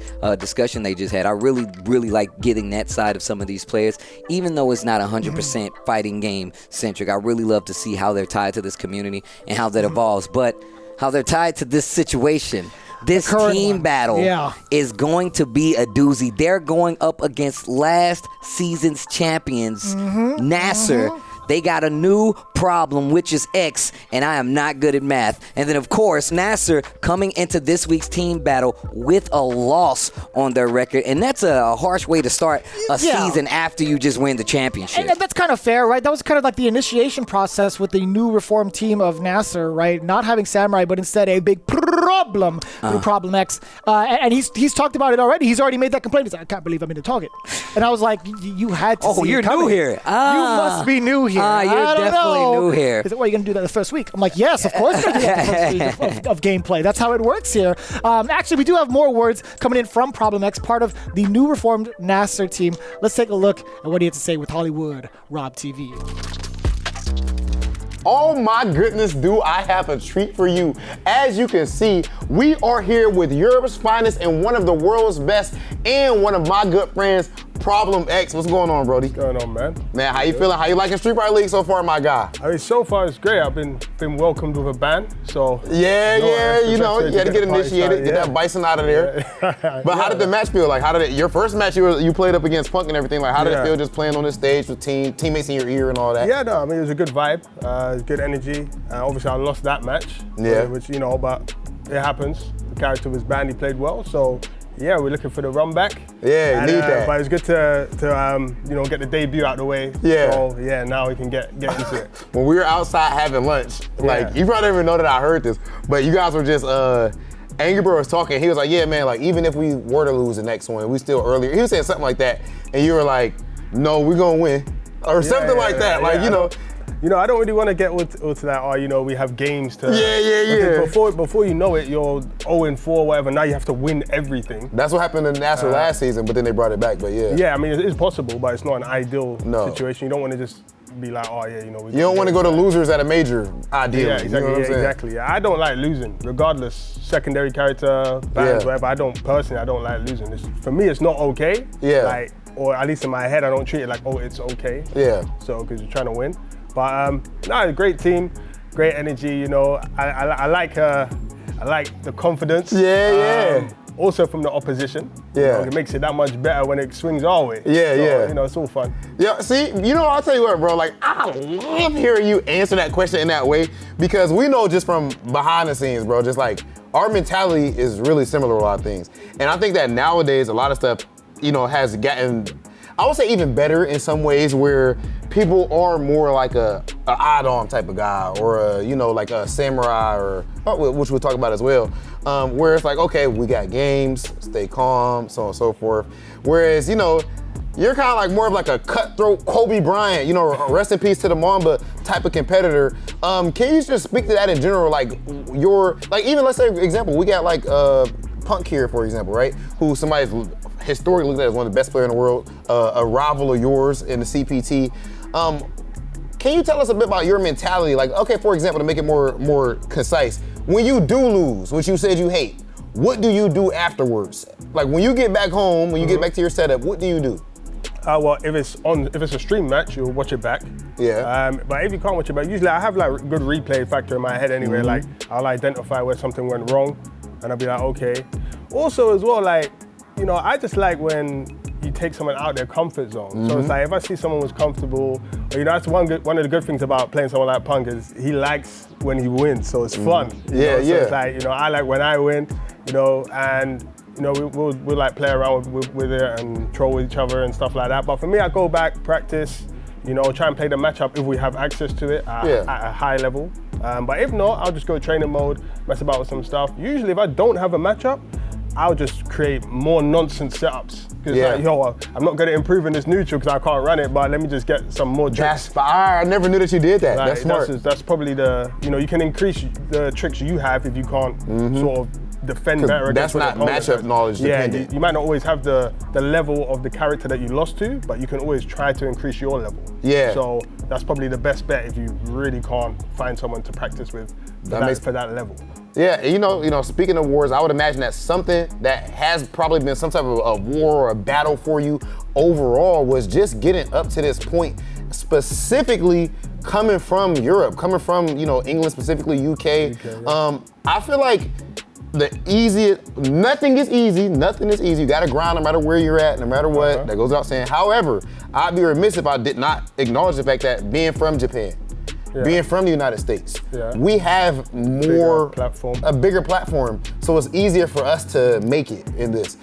You have been able to do this from the UK. Can you express what type of unique challenges that created for you, and did it add any type of extra chip on your shoulder? What was that journey like? I mean, you know, I feel like the UK, especially, and the European scene has, it's a very strong scene. It's leveled up over the times. Everyone loves to play with each other. I think we've got the best of that region here. Maybe, if I'm missing anyone, I apologize. But for the most part, very strong European representation in Team Giants, etc. NORDAVIND as well. So yeah, we play with each other. I think we've got a strong base. So in terms of breaking out as such, I won big majors first in the region and then globally. I think when you win internationally, obviously winning the Evo, that's as big as it gets internationally. Of course. So I think that was a big stepping stone, but I think it also put a lot of eyes on Europe even more so. Yes. Especially Luffy done it earlier in Street Fighter 4. So it's like, okay, 2 guys coming from Europe winning this Evo, and we got to start looking at these guys now, and you see the other players getting more and more shine. And I think it's amazing.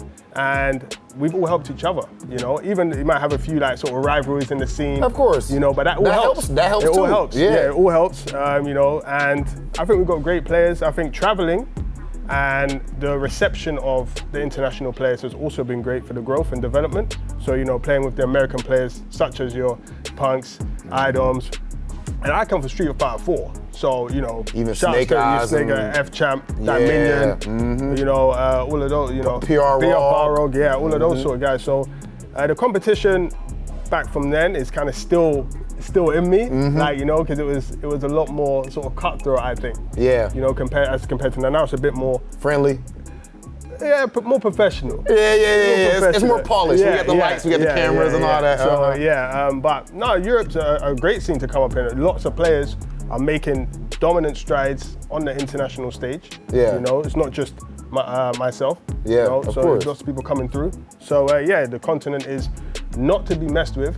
We're not trying to hear none of that free nonsense. Yeah. Oh, so we're not trying to hear any of that because people are here. The EU is not. I think it's more of a troll. I think it's a funny thing. I don't think anyone thinks EU is gone. Hopefully, by the end of the Street Fighter League, that joke it's over with. It's dead. Yeah, exactly. It's dead. But yeah, that's basically my journey. I mean, I grinded from my, start off playing online. Yeah. Playing with friends, went to some tournaments. Won those eventually. Work your way up. That's how I done it. Yeah. And yeah, it's been a great journey. Yeah. I still want to get the Capcom Cup. Still want to get this Street Fighter League. And then I can say I've won every single type of tournament in Street Fighter 5. Oh my goodness, my man's a problem, man. That's a bad man right there. Ladies and gentlemen, the one and only Mamba Mentality, Problem X. Yo, Rob TV just gonna slander the EU name like that? I had the opportunity to meet some of the EU cats, and I'll tell you what, man, these cats can play. First off, everybody knows that I consider EU as like my second home. When I could come back, I will. I would Must not. Be nice, Steve. I would Must not be say nice. That. I would not say. I would not call the EU free in any stretch of the imagination, and not when they have an Evo champ. Come on, man. As nice as that is, Multiple. You know what's nicer? The fact that we have the full EU representation coming in for this year's Street Fighter League Season 4, right? We've had Team NORDAVIND coming in, 2 Norwegians and a Frenchman. Like, I'm telling you, man, that is pretty cool. On top of having Infectious in the building as well. Mr. Crimson, also from France. And there's just so much being put on for the European region, right? So that's going to be pretty cool. Also, VEGGEY Patch, we got the Spaniards in house, too. Big representation there. I like that. Being the Filipino that I am, I appreciate that. Now, again, NASR with Problem X having great synergy with the other two. They're lifelong friends and longtime rivals, right? Being able to be a part of this organization and still a part of Mouse Esports, still being able to represent not only him, his team, as well as his country is going to be pretty important, right, going into it. They are still at the deficit, so is UIU. It's going to be who's going to scrap for this W going into this battle, and I do mean scrap it out. Well, I mean, look, you got Oil King going up first against Problem X nonetheless. Bison, still the target of the ban. Of course, like I said before, you're new here, Problem X. You're definitely going to get hit by that ban. But on their side, they decided to ban Cammy once again. So NL not going to be a factor here. I think this is one of the smartest things you can do at this point. We'll see how it goes out, right? Kami's going to be the first up to bat. Or excuse me, Oil King's going to be first up to bat. Going to be facing off against that Problem. We saw what happened with that E-Honda pick prior. I want to know if it's going to be enough, right? We've seen glimpses of his Alex before. We've seen glimpses of his Abigail before. But as it stands right now, he's still trying to make that Honda work. And he's talked pretty highly of his own character with Honda, right? Or at least his own abilities with Honda. before these matches have even started. He's like, you know, I've had a lot of time in the training room. Damn, that is a big hefty chop. fierce. Ugh. No, you're 100% right. Also, I really hope that Problem X's team, I hope the Birds told him how they do the ban system here. If your character's nice, you best believe you're going to get banned. And I'm sure they know this, right? I'm sure they know that Problem X is going to be the target of the ban. I'm pretty sure that's why they would put him first. That's what I would do anyway. Makes sense.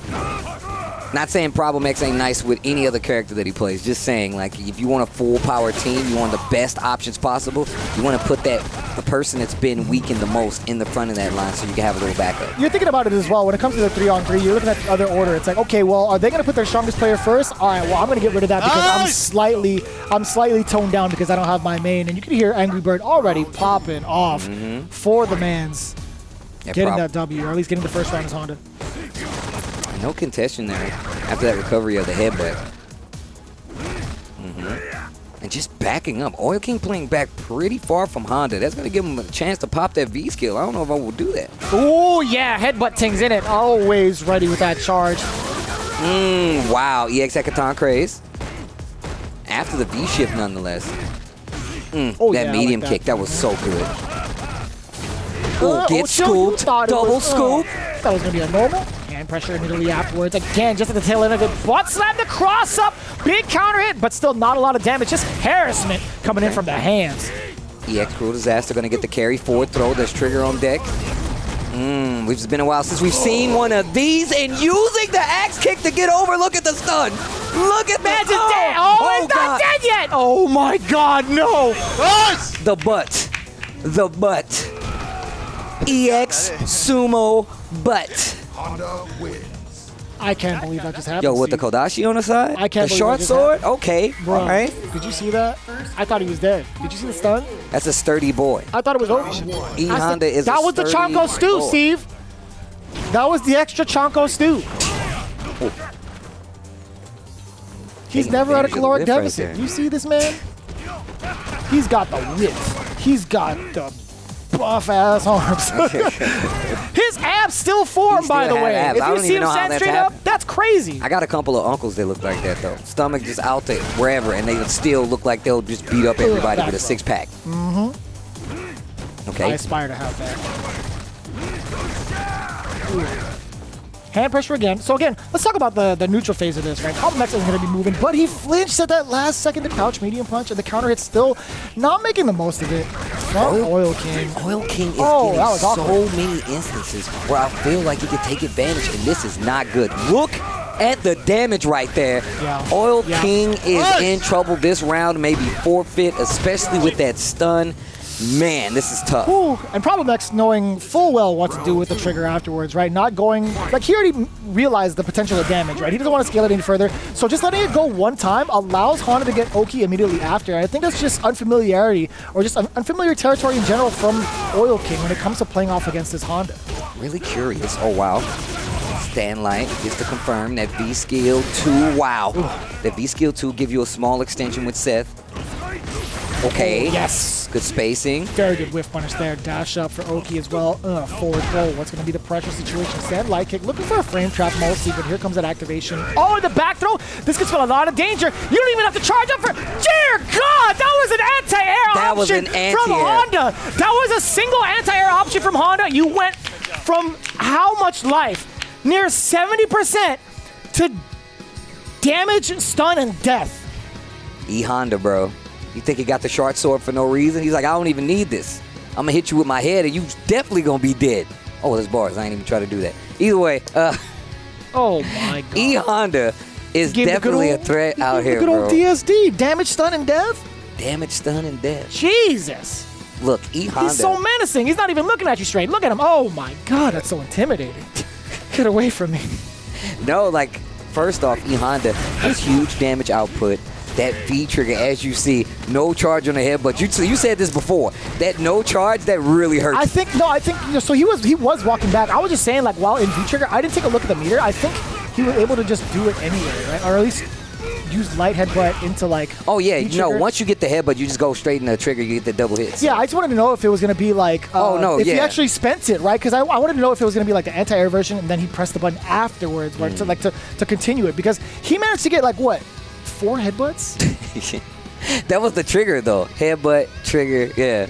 I don't know, man. I think it was... Am I tripping? I think it was trigger, headbutt, trigger, trigger. Oh, man, hold on. That's what I'm now saying. You got me tripping right now. Oh, I got to see it again. I hope they highlighted that because that was actually sick. Oh, yo, let's go. We got the debut of Akira here at Street Fighter League. For the first time, somebody's picked one of the new characters. And I'm not talking about Rose. We saw that for Justin Wong. We're talking about the newer characters, Akira. This is going to be fantastic. And we saw the V set, right? We have the launcher. Yep. The rival school's mechanic in V-Skill 2. Yo, we going to see the big brother? Is the big brother hanging around in the rafters? Is he on one of those ships back there? Probably. And so we'll see what happens. Kami navigating his way with Akira. And I don't know how much experience Angry Bird has against this character, but immediately goes for the set pick, by the way. And it's really a knowledge test, right? Because you're even just knowing how to fight the character is one thing, but knowing how to fight the character with a newer character is another level to the game. Oh, nice. Big confirm. Gets a juggle afterwards. Gets Oki after the elbow. That's very important, right? Being able to dash up, carry over to the other end of the screen with the damage. Akira does such a fantastic job with that. Yeah, and on top of that, she has a very good like corner cash out with her damage. If she has bar, she has a lot of damage on the table. Also, that V trigger is another thing. Acts as like a moving wall. Speaking of side switch, like a moving wall. We're taking a tour of the entire stage and the carry. That jab version just moves the character even further out, right? Just having that jab string over and over and over again, you're slowly pushing your characters, or at least their opponent, to the corner. Oh, wow. Check right there. I actually prefer that. Yeah, we see Cruel Disaster. We've seen Cruel Disaster quite a few times. I'm not exactly sure what button she has that can contest that because it leaves you very close range. Oh, cross up. Oh, the crouch confirmed combo. Yo, Kami. Meaty elbow, but still not going to be enough to contest against that V-shift. Great punish there from Angry Bird. Big tech. The roundhouse coming in hot, but still target combo coming out from the side of Angry Bird, not phased. The throw. I'm surprised no wake up EX. Ooh. There it is. Yeah, EX uppercut not going to fly. Instead, he's going to build meter. Mad Cradle again, or maybe not. I was going to say, a little bit of extra meter, but it's fine. Angry Bird looking at near critical art. But Kami still, again, enforcing that point. It's like, I'm willing to throw out this EX uppercut, so now I'm going to try to get you the next time around, right? That's going to be fine intel. Oh, boy. Counter hit combo, crouching heavy punch, or excuse me, crouching medium punch into the heavy punch instead. I like that. Knockdown, quick tech, going to go for a throw just to keep that pressure going. Go for the roundhouse instead and just the light kick DP. Man, she's so dangerous, too. That's meaty elbow. That is plus. Elbow to kind of contest the movement. The axe kick to get out of the corner. That's going to be the first game on the side of Kami. Let's go. Look, the fact of the matter is that Angry Bird is playing and since the beginning of the season has not picked up a W for the squad. Kami looking like he could potentially eliminate Angry Bird from this queue in this team battle, and that would be big. Starts with the V skill. Right now, this is a very, very big knowledge check against Angry Bird. How much practice has he had against these characters? But we've also seen the rebuttals. Oh, nice. You got to be careful. Her crouching medium kick really does keep you on notice. Yeah. It's kind of got a pretty sizable cancellation window for you to go into it after like a hit confirm. Like you see it hit, you just go into whatever special you wanted to, really. Obviously, you want to go for the spin kicks, right? Oh, wow. Activate. Look at this setup. Yo, Kami. Yo, we're taking it to the skies. Push to the corner. Tap, tap. Yo, if you ever played rival schools, you know that's optimal, bro. Oh, okay. Cool Disaster. Going to spin the trigger to take the corner back. Not going to spin the rest of it. Wants the damage. Oh, that was tough. That was tough for Angry Bird. You're actually dead. This is big damage. And Law, you're dead. You might be... Oh, wait. No, you're dead. Yeah. Oh, I thought... Oh, I lied to you all. I was talking about Kami the whole time, actually. Okay. I was about to say, I was like... While in trigger, yeah, if you get hit by one big reversal, it would have been lights out. See, I called it the whole time, Steve. Nothing to worry about. Got it. All right. I was mistaken. I thought there was another variant you could have done to get an extra fireball and then use the EX fireball in the air. To my knowledge, you can do fireball loops without the EX, right? You can. You definitely can to get that extra damage. Yeah, +3 afterwards, not afraid of that. That crouching medium punch is so good It's for so applying pressure, good. or even stealing turns, right? That's so dangerous. And I can tell you right now. The crouching confirms again, Steve. Sorry, I slapped you. No, it's okay. It's all right. I've slapped many of people. Oh, he's going to get slapped around instead. Speaking of counter hit combos, that is exclusive. Look at that. Crouching medium punch into the standing heavy punch. All the Hekatonkeries in the world. He does it again. And the stun, you already know it. Annihilation Sword just in case. Extra damage. If she wasn't dead, the stun was there. All tied up, one apiece. Angry Bird making the right adjustments. I will say, though, for Kami's behalf, he's not doing too poorly. He's not doing bad at all, I should say. Interested to see what kind of input his team's giving him, you know? I got too excited. Ooh. Right there. That's what I mean about contesting that cruel disaster. Just throwing it in normal right before Yeah. for the heavier ones. Yeah, most of the time, a lot of players have some sort of option to do so. She could go into stand medium punch into the charger combo, getting the launch, but as it stands right now, Kami just hasn't had the rhythm to contest against Angry Bird yet. Defense looking very solid for Kami right now. Life lead is in favor of Angry Bird, though. Jab, yeah, jab check right there on the dash. Oh, wow. Tries to get the throw, jump back, retaliation, just not to be stuck there. Kami's placement on these crouch and medium punches has been stellar so far. Gets the other side, crouch jab instead, calls the big brother. Oh, got the counter hit, wasn't able to make anything happen. Going for a little tick, throw, action. V-skill didn't work out. Stand roundhouse at a distance. I do see the full critical art on deck for Angry Bird, right? Could spend 2 bars to pretty much take down the round, but if he needs to, I mean, like, critical art might be more than enough. Yeah, it's going to be a punish. You already know what it is. Yes, sir. Akira does have a lot of space with those roundhouses, but it's just not enough. It's too punishable. Yeah, yeah. Moving that forward like that. So you talked about like that character knowledge, and obviously that's there, but you can tell that Kami has done a pretty good job of just walking Angry Bird to the corner. Taking advantage of it is one thing. Oh, nice anti-air with the Mad Cradle. But yeah, just keeping Angry Bird on his toes has been one of the things that Kami's done well. Interrupt this time, still no check on that cruel disaster on block. B-skill 2 gets the crouching medium punch like you were talking about. Dash up. There was a counter hit, but he didn't get to convert off of it. Really unfortunate, but still has a slight, I was going to say, some of the momentum, but here comes the activation off of that roundhouse. Has to make it safe. Daigo-san! Back to the corner you go. What a read. Kami gets the combo this time. Full combo in the air. Oh, another hit. Throw and oh, wow, boy, I didn't think that was going to happen. This is actually tough. Trigger is coming. Reversal. Now, see, most people are starting to like activate after the second hit to kind of keep the activation ambiguous. Oh, plus. Yeah, you got to be careful. It is plus. So one of the things I do want to see from Kami is a little bit of faith coming from the light normals, right? He got 2 counter hits in a row that should be intel against Angry Bird, knowing that he's willing to press buttons on wake up. But there hasn't been a full conversion yet. Hekatonkery's EX version now into the corner. Angry Bird in full control again. Very similar start to how this game started. Nice work. Crouching medium kick starts the offense from Kami, and that's what I was talking about. That cruel disaster. Angry Bird's just been letting it rock. Full meter on the side though. Gonna spend it to get this juggle with the EX. Forward throw once again. Bad situation for Kami. We've seen it earlier. We saw a trade. Man, the defense, it's so tantalizing too. I mean, it's kind of intimidating to see Daigo there, but at the same time, it's like he's walking back and forth in your face like Kami is. Or you want to press a button, but still. Oh, he does. I don't think. Oh, yeah. And you heard Angry Bird call it out, say, hey, punish. And that should be that. The thing is, Kami didn't do too bad. I felt like that match was in his hand. I felt like it was something small that happened, and it took that match out of his hands. Absolutely numerous times, right? You actually saw the knowledge check a little bit there from Kami. He went for the light ender multiple times to get that sweep to get that frame trap against Seth, but he tried it one more time after that and actually got punished for it, right? He should have let it rip the first time and just completely change up the direction of what he wanted to do. But Angry Bird, again, getting coached by Big Bird at the same time, he's like, yo, man, you need to punish that. He saw those kicks. He's like, yo, there's a punish there. And so, again, the knowledge check would have been, I feel like Angry Bird, again, knows it as well. We saw the first knowledge check by punishing with a critical art against the -6 roundhouse against Akira. So that was one thing. So I thought it was going to be one of those situations where maybe he really didn't have the frame data on deck. But knowing Angry Bird and the caliber player that he is, how foolish of me to assume that. Yo, this is going to be sick. NL versus Big Bird. Now, NL was the targeted ban against, the Cammy pick. So that's going to be tough to call. But he picks Ryu, and this is not the first time we've seen this. He's actually done this over in CPT, but this is the first time we've seen this matchup.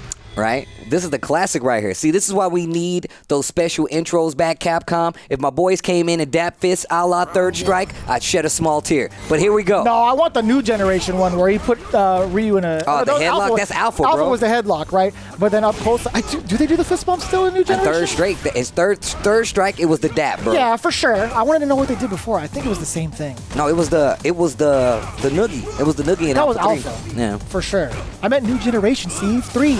But Third Strike is the last one. You can't just say go to that one. Speaking of just going to that one, we're going to the corner, and NL with the Ryu takes it over Big Bird's Ken. This is only one round, though. I wonder how prepared they were for this. I'm really interested to know if they thought that we were going to see a Ryu from NL baits out the EXDP. He wants the damage. Jesus. And my man Ryu hits like a Norse god these days. Yo, damn. And he does it again. Sure are you rapper. He's like, look, bro. Yow, the stun though. Oh no, that would have been dangerous. Wanted the reset. Oh, Shotokere. Shotokere. Bro, NL got that mean look on his face. NL got that mean look on his face. And he got on that trash bag Missy Elliott Ryu outfit. That's what I'm talking about. The trash bag Missy Elliott. The shiny outfit. trash bag. I remember that. You can't stand the rain? No, me? Oh, all right. Damn, okay. That's a good song. The E-Bash. Checking out the low forwards now. Again, let's talk about this matchup. Speaking of low forward confirms, you know, Big Bird is definitely one to kind of get that low forward into uppercut, but still, you know, managing this guy. The anti-air is still there. No, too far for the medium kick target combo to connect. Gets the sweep, jump out of corner. No, keeps the corner.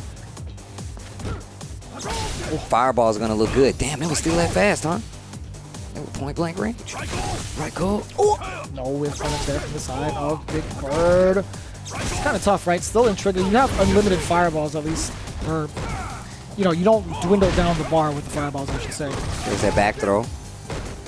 EX fireball just to make sure you don't do anything. NL still reaching a little bit. Almost got whiff punished for a second time. And there it is, the 2-hit stand medium punch into the fireball. Big Bird getting around on the board in the second game. I really like the usage of stand medium punch rather than medium kick, right? Because even if medium kick hits, the target combo is going to be too far away, whereas medium punch is going to do that job a little bit better. And if you have EX, you can just go straight for EX, block them right there. I just love the way the normal looks, man. It's such a good normal. You know, one thing I really respect about Ken, he still has the third strike standing heavy punch. I love that. And the target combo, right? Yep. The Lion Tamer. Oh boy, we talk about that jump in too coming in from Ken. The jump heavy punch just changes up the arc dramatically, or drastically I should say. No, it's called Lion Breaker, excuse me. There he is. I thought you were talking about Chris Jericho for a second. Nah, I was talking about the target combo that Ken did. I was just a little late on the call. Oh, wow. Stun, did you see how much stun that did while in V-Trigger? That was messed up. That's the Denjin Hadoken, bro. That's a Denjin Hadoken. Infused with electricity, it becomes more powerful, increasing the stun. I blame Thomas Edison for that one. Ryu was thinking about Thomas Edison when he created the Denjin Hadoken. Goken? Sensei? Who invented electricity? That was a kite and a key. Throw to the corner. Low forward, activate. Shoryuken! I get a follow-up these days. Back throw to the corner. Throw. This is absolutely Oh, you backdash that! Oh no, side switch not there. Oh. There was a counter hit. Oh, sick with it. Follow up EX2.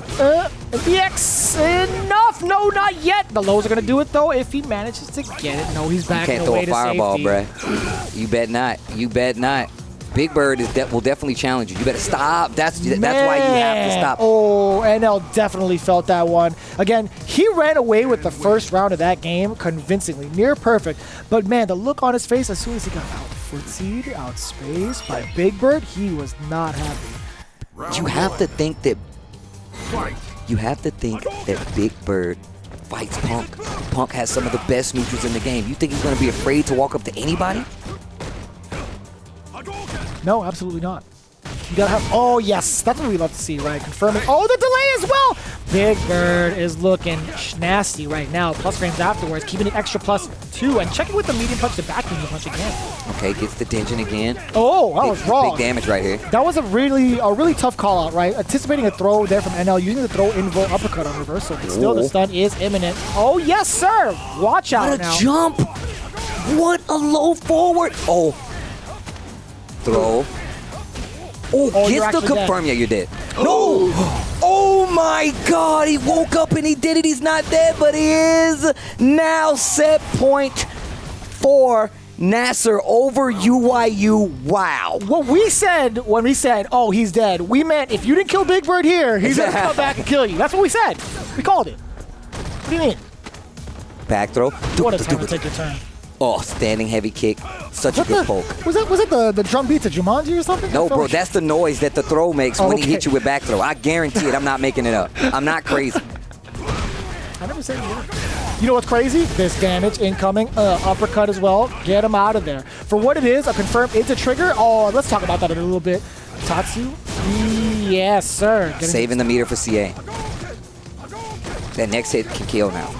Oh, Tatsu to get through. Shades of Samurai. Not shady enough. That is going to be a team sweep. Thanks to Big Bird, the Ken versus Ryu is going to go to Ken this time around. 2-0? That was 2-1. Excuse me. That was 2-1. No. Hold up. I think that was 2-0. We can look at the screen right here. I think that was 2-0, Steve. I think. Oh, man. See, now you got me all confused. That was mad quick. No, Steve forgot. He wrote it down. He wrote it down on his paper. He showed us like it was 2-0. I'm like, I believe you. Bruh, no, that's not what happened. It's not what happened at all. But I'll tell you what did happen. Team sweep for NASR over UYU. This, I don't want to say it. I don't even want to chance it, but this is not a good start for UYU. They got a new team. They have a lot of great beginnings, but that's just a testament to how far the competition here for Street Fighter League has come.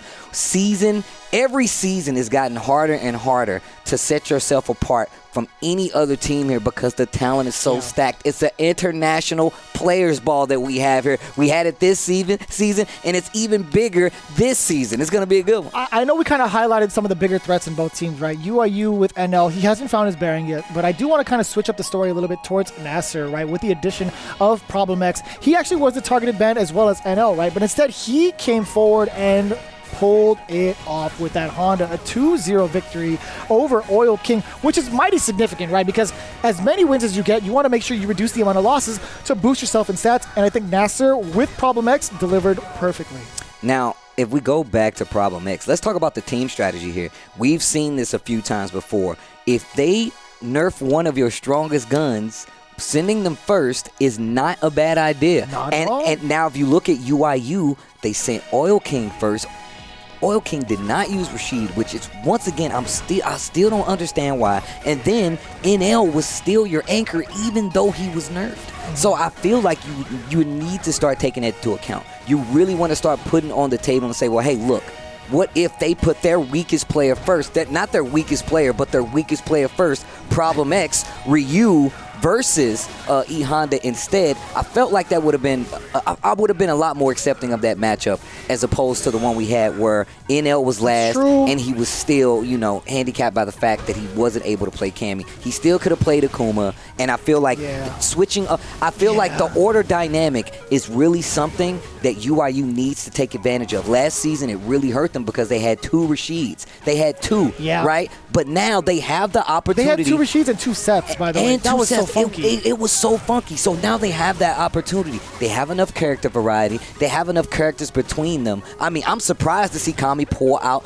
the Akira. That gives you an Akuma. That also gives you a Seth and an Akira. Then you have Cammy for NL, Akuma for NL, and now a Ryu. And now you have Oil King as well with still 2 characters. I would like to see UIU go in there, switch up that dynamic a little bit. NASR starting to get the wheels up under him right now and really taking the lead. I mean, coming back after that lost season, week 1, especially after that championship, this is definitely going to boost team morale. Yeah, without a doubt. Again, NASR with the utmost confidence. In fact, we do have one of the ones that pulled it off with such confidence. Big Bird standing by with Hollywood, Rob TV, to talk about this week's victory. Oh my goodness, what amazing play that we just got to witness from Team NASR. And of course, I'm joined by their team captain, none other than my guy, Big Brr. So bro, you guys just won. You just won season 3. Just got 20 bands apiece. And it's not even like you guys just got calm and comfortable. You seem like you're playing even better. How does it feel to get this important win going up against Team UIU? Yeah, the loss to PANDA was kind of tough. Yeah. But it's important to get the first win just to get the momentum going and momentum started. And the thing is about Problem, he's not been able to play his main character yet. Yeah. So it was important to get this win. So next time when he gets to play his main character, it'll be even better for us. So we'll have a better chance, basically. So last season, I remember, there's a specific reason I especially wanted, even though you guys got the 3-0, I specifically want to talk to you because there's something that I'm noticing, ladies and gentlemen, and I'm sure you are too. You are playing out of this world right now. And I remember last season of Street Fighter League, you actually started off shaky. You know, Angry Bird was more so carrying a lot of the weight. He was in his backpack a little bit, I ain't gonna lie to you. But this time, you are looking like Big Bird that we all know, but even more improved. Why do you think it is that you're starting off so strong this year in comparison to last year? I feel like even back in the offline days in the CBT, I always start off like very weak. Yeah. And then once I get off like an important win or something, that kind of rises my confidence a bit. And that allows me to play better because when I got second, I was doing bad before EVO. Yeah. But when I got second in EVO, I started like playing comfortably. I started playing my game. I just started doing better in general. This is probably the same case because we won season 3 finals. Now I can just play comfortably because we got nothing to prove basically. Yeah. NASR already won 1 season. We're kind of the champions, but we want to keep this momentum going. And basically, I'm a player that relies heavily on momentum, and we're basically now just riding the wave of season 3 finals. Big Bird riding high on momentum, seeming to be completely in the zone with the rest of his teammates, looking just as sharp, just as strong. And ladies and gentlemen, we are going to have Vicious and Steve close it out at the commentary desk after this Astro listening. The fireball is very annoying for you. So when you see he's doing like a poke that you can very versatile and he's close, you very soon make him fall, so he loses his level. In the first match, you won the match by playing you push him, like you walk to him. But sometimes maybe try to like switch your rhythm to see how we react to it. I don't know if G can actually EX Dolphin on the fireball. A birdie? Yeah. Maybe. If you stand outside, it's totally fireball. When it comes, you can't have EX Dolphin for reaction. Yeah, maybe. Or some whiff punish. But now he's just like playing poke with you. Oh, nice. There we go. There. Yes. Don't worry about the DPs. ما قاعد يطلع معي. Don't worry about not coming out. It's okay, don't worry about it. I think you're not used to the jumping, that's why. Yeah, maybe.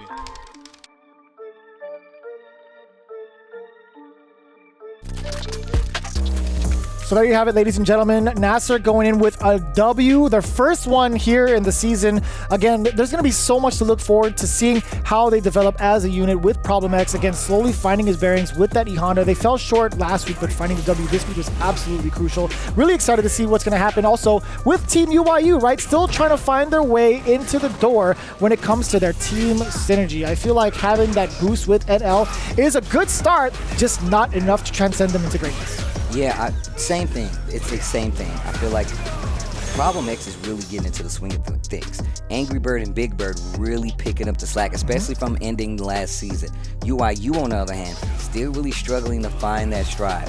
Like, it's really, really tough coming here and like changing your mindset to think about matchups 5 games down the line and potentially then resetting in a team battle scenario. So it's not an easy thing to deal with, but I know that NL will be able to get things started because once again, you can't keep blocking Cammy. You can't. We've seen it season in and season out. People want to stop IDOM. They want to stop Problem X. They want to stop Smug or whatever the case may be. They've always done that, but this is still the beginning pieces of season 4. There's a lot that can change, and especially considering we got, 16 weeks of play coming up here. 15 plus the season finale, right? With the playoffs. And just to kind of remind you what happened in season 3, right? NASR had a really rough start in the first half and managed to get that top 4 spot in the second half. So UIU still has a lot to reconsider. But we got to consider what's coming up next, right? We have in our next team battles. We have Vodafone Giants going up against PANDA, as well as NORDAVIND versus UYU. Another chance to shine, another chance to get things back on the rails for UYU. It's not going to be easy, though. We just saw NORDAVIND do some crazy damage with these characters. I say damage because it's mental damage to the other teams. Of course, PANDA is very much so looking pretty strong.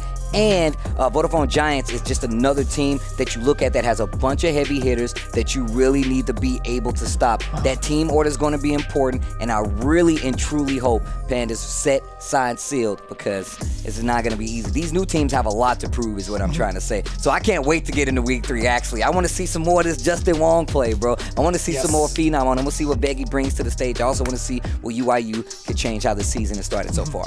And on top of that, we have the current standings, right? The way that it's been looking up until this point, Vodafone Giants is in first place because of the full-on sweep they had against UYU. NORDAVIND clutching it out just behind them in second because of their record 1-0 as well. And of course, PANDA with a W on the board, still putting them at third place because of the way it went down. Then down below, you see the bottom 3 currently. NASR just picked up their first W. Bandits with their first game, 0-1 so far. And UYU still trying to find that first victory with their new team. We're going to see how it plays out, right? We have so much more to look forward to still.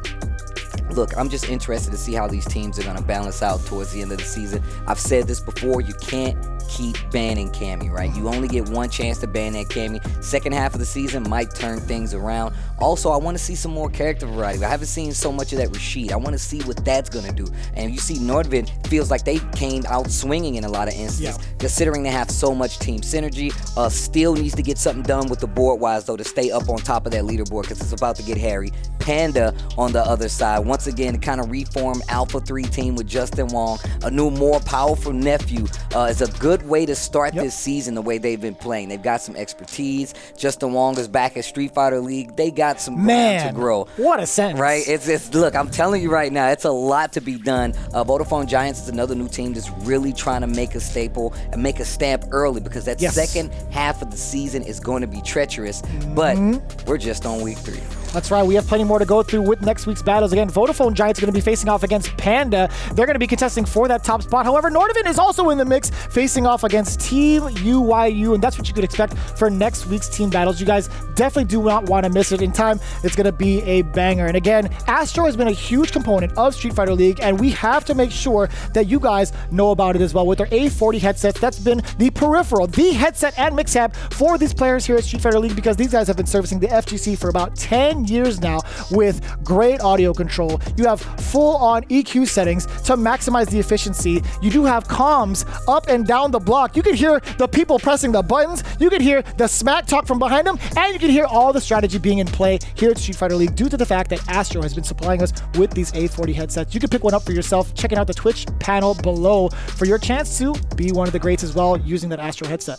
With that being said, guys, that's going to do it here for week number 2, but we got plenty more left for you guys. We will see you at Street Fighter League Season 4, week number 3, here. Throw is going to kill, and he knew it too. Here comes MENARD. We're going to see the activation route now. Reversal. Okay, I'm not mad at that. Can close out, not close enough. Oh my God. And just literally playing it so slow, throwing off the timing regardless of what you expect. Oh wow, activate. Look at this setup. Yo, Kami. Yo, we're taking it to the skies. Push to the corner, tap, tap. Yo, if you ever played Rival Schools, you know that's optimal, bro. Here comes an activation. Oh, in the back throw. This could spell a lot of danger. You don't even have to charge up for. Dear God, that was an anti-air option from Honda. That was a single anti-air option from Honda. You went. Tatsu? Yes, sir. Saving the meter for CA. That next hit can kill now. Oh, Tatsu to get through. Shades of Samurai. Not shady enough. That is going to be a team sweep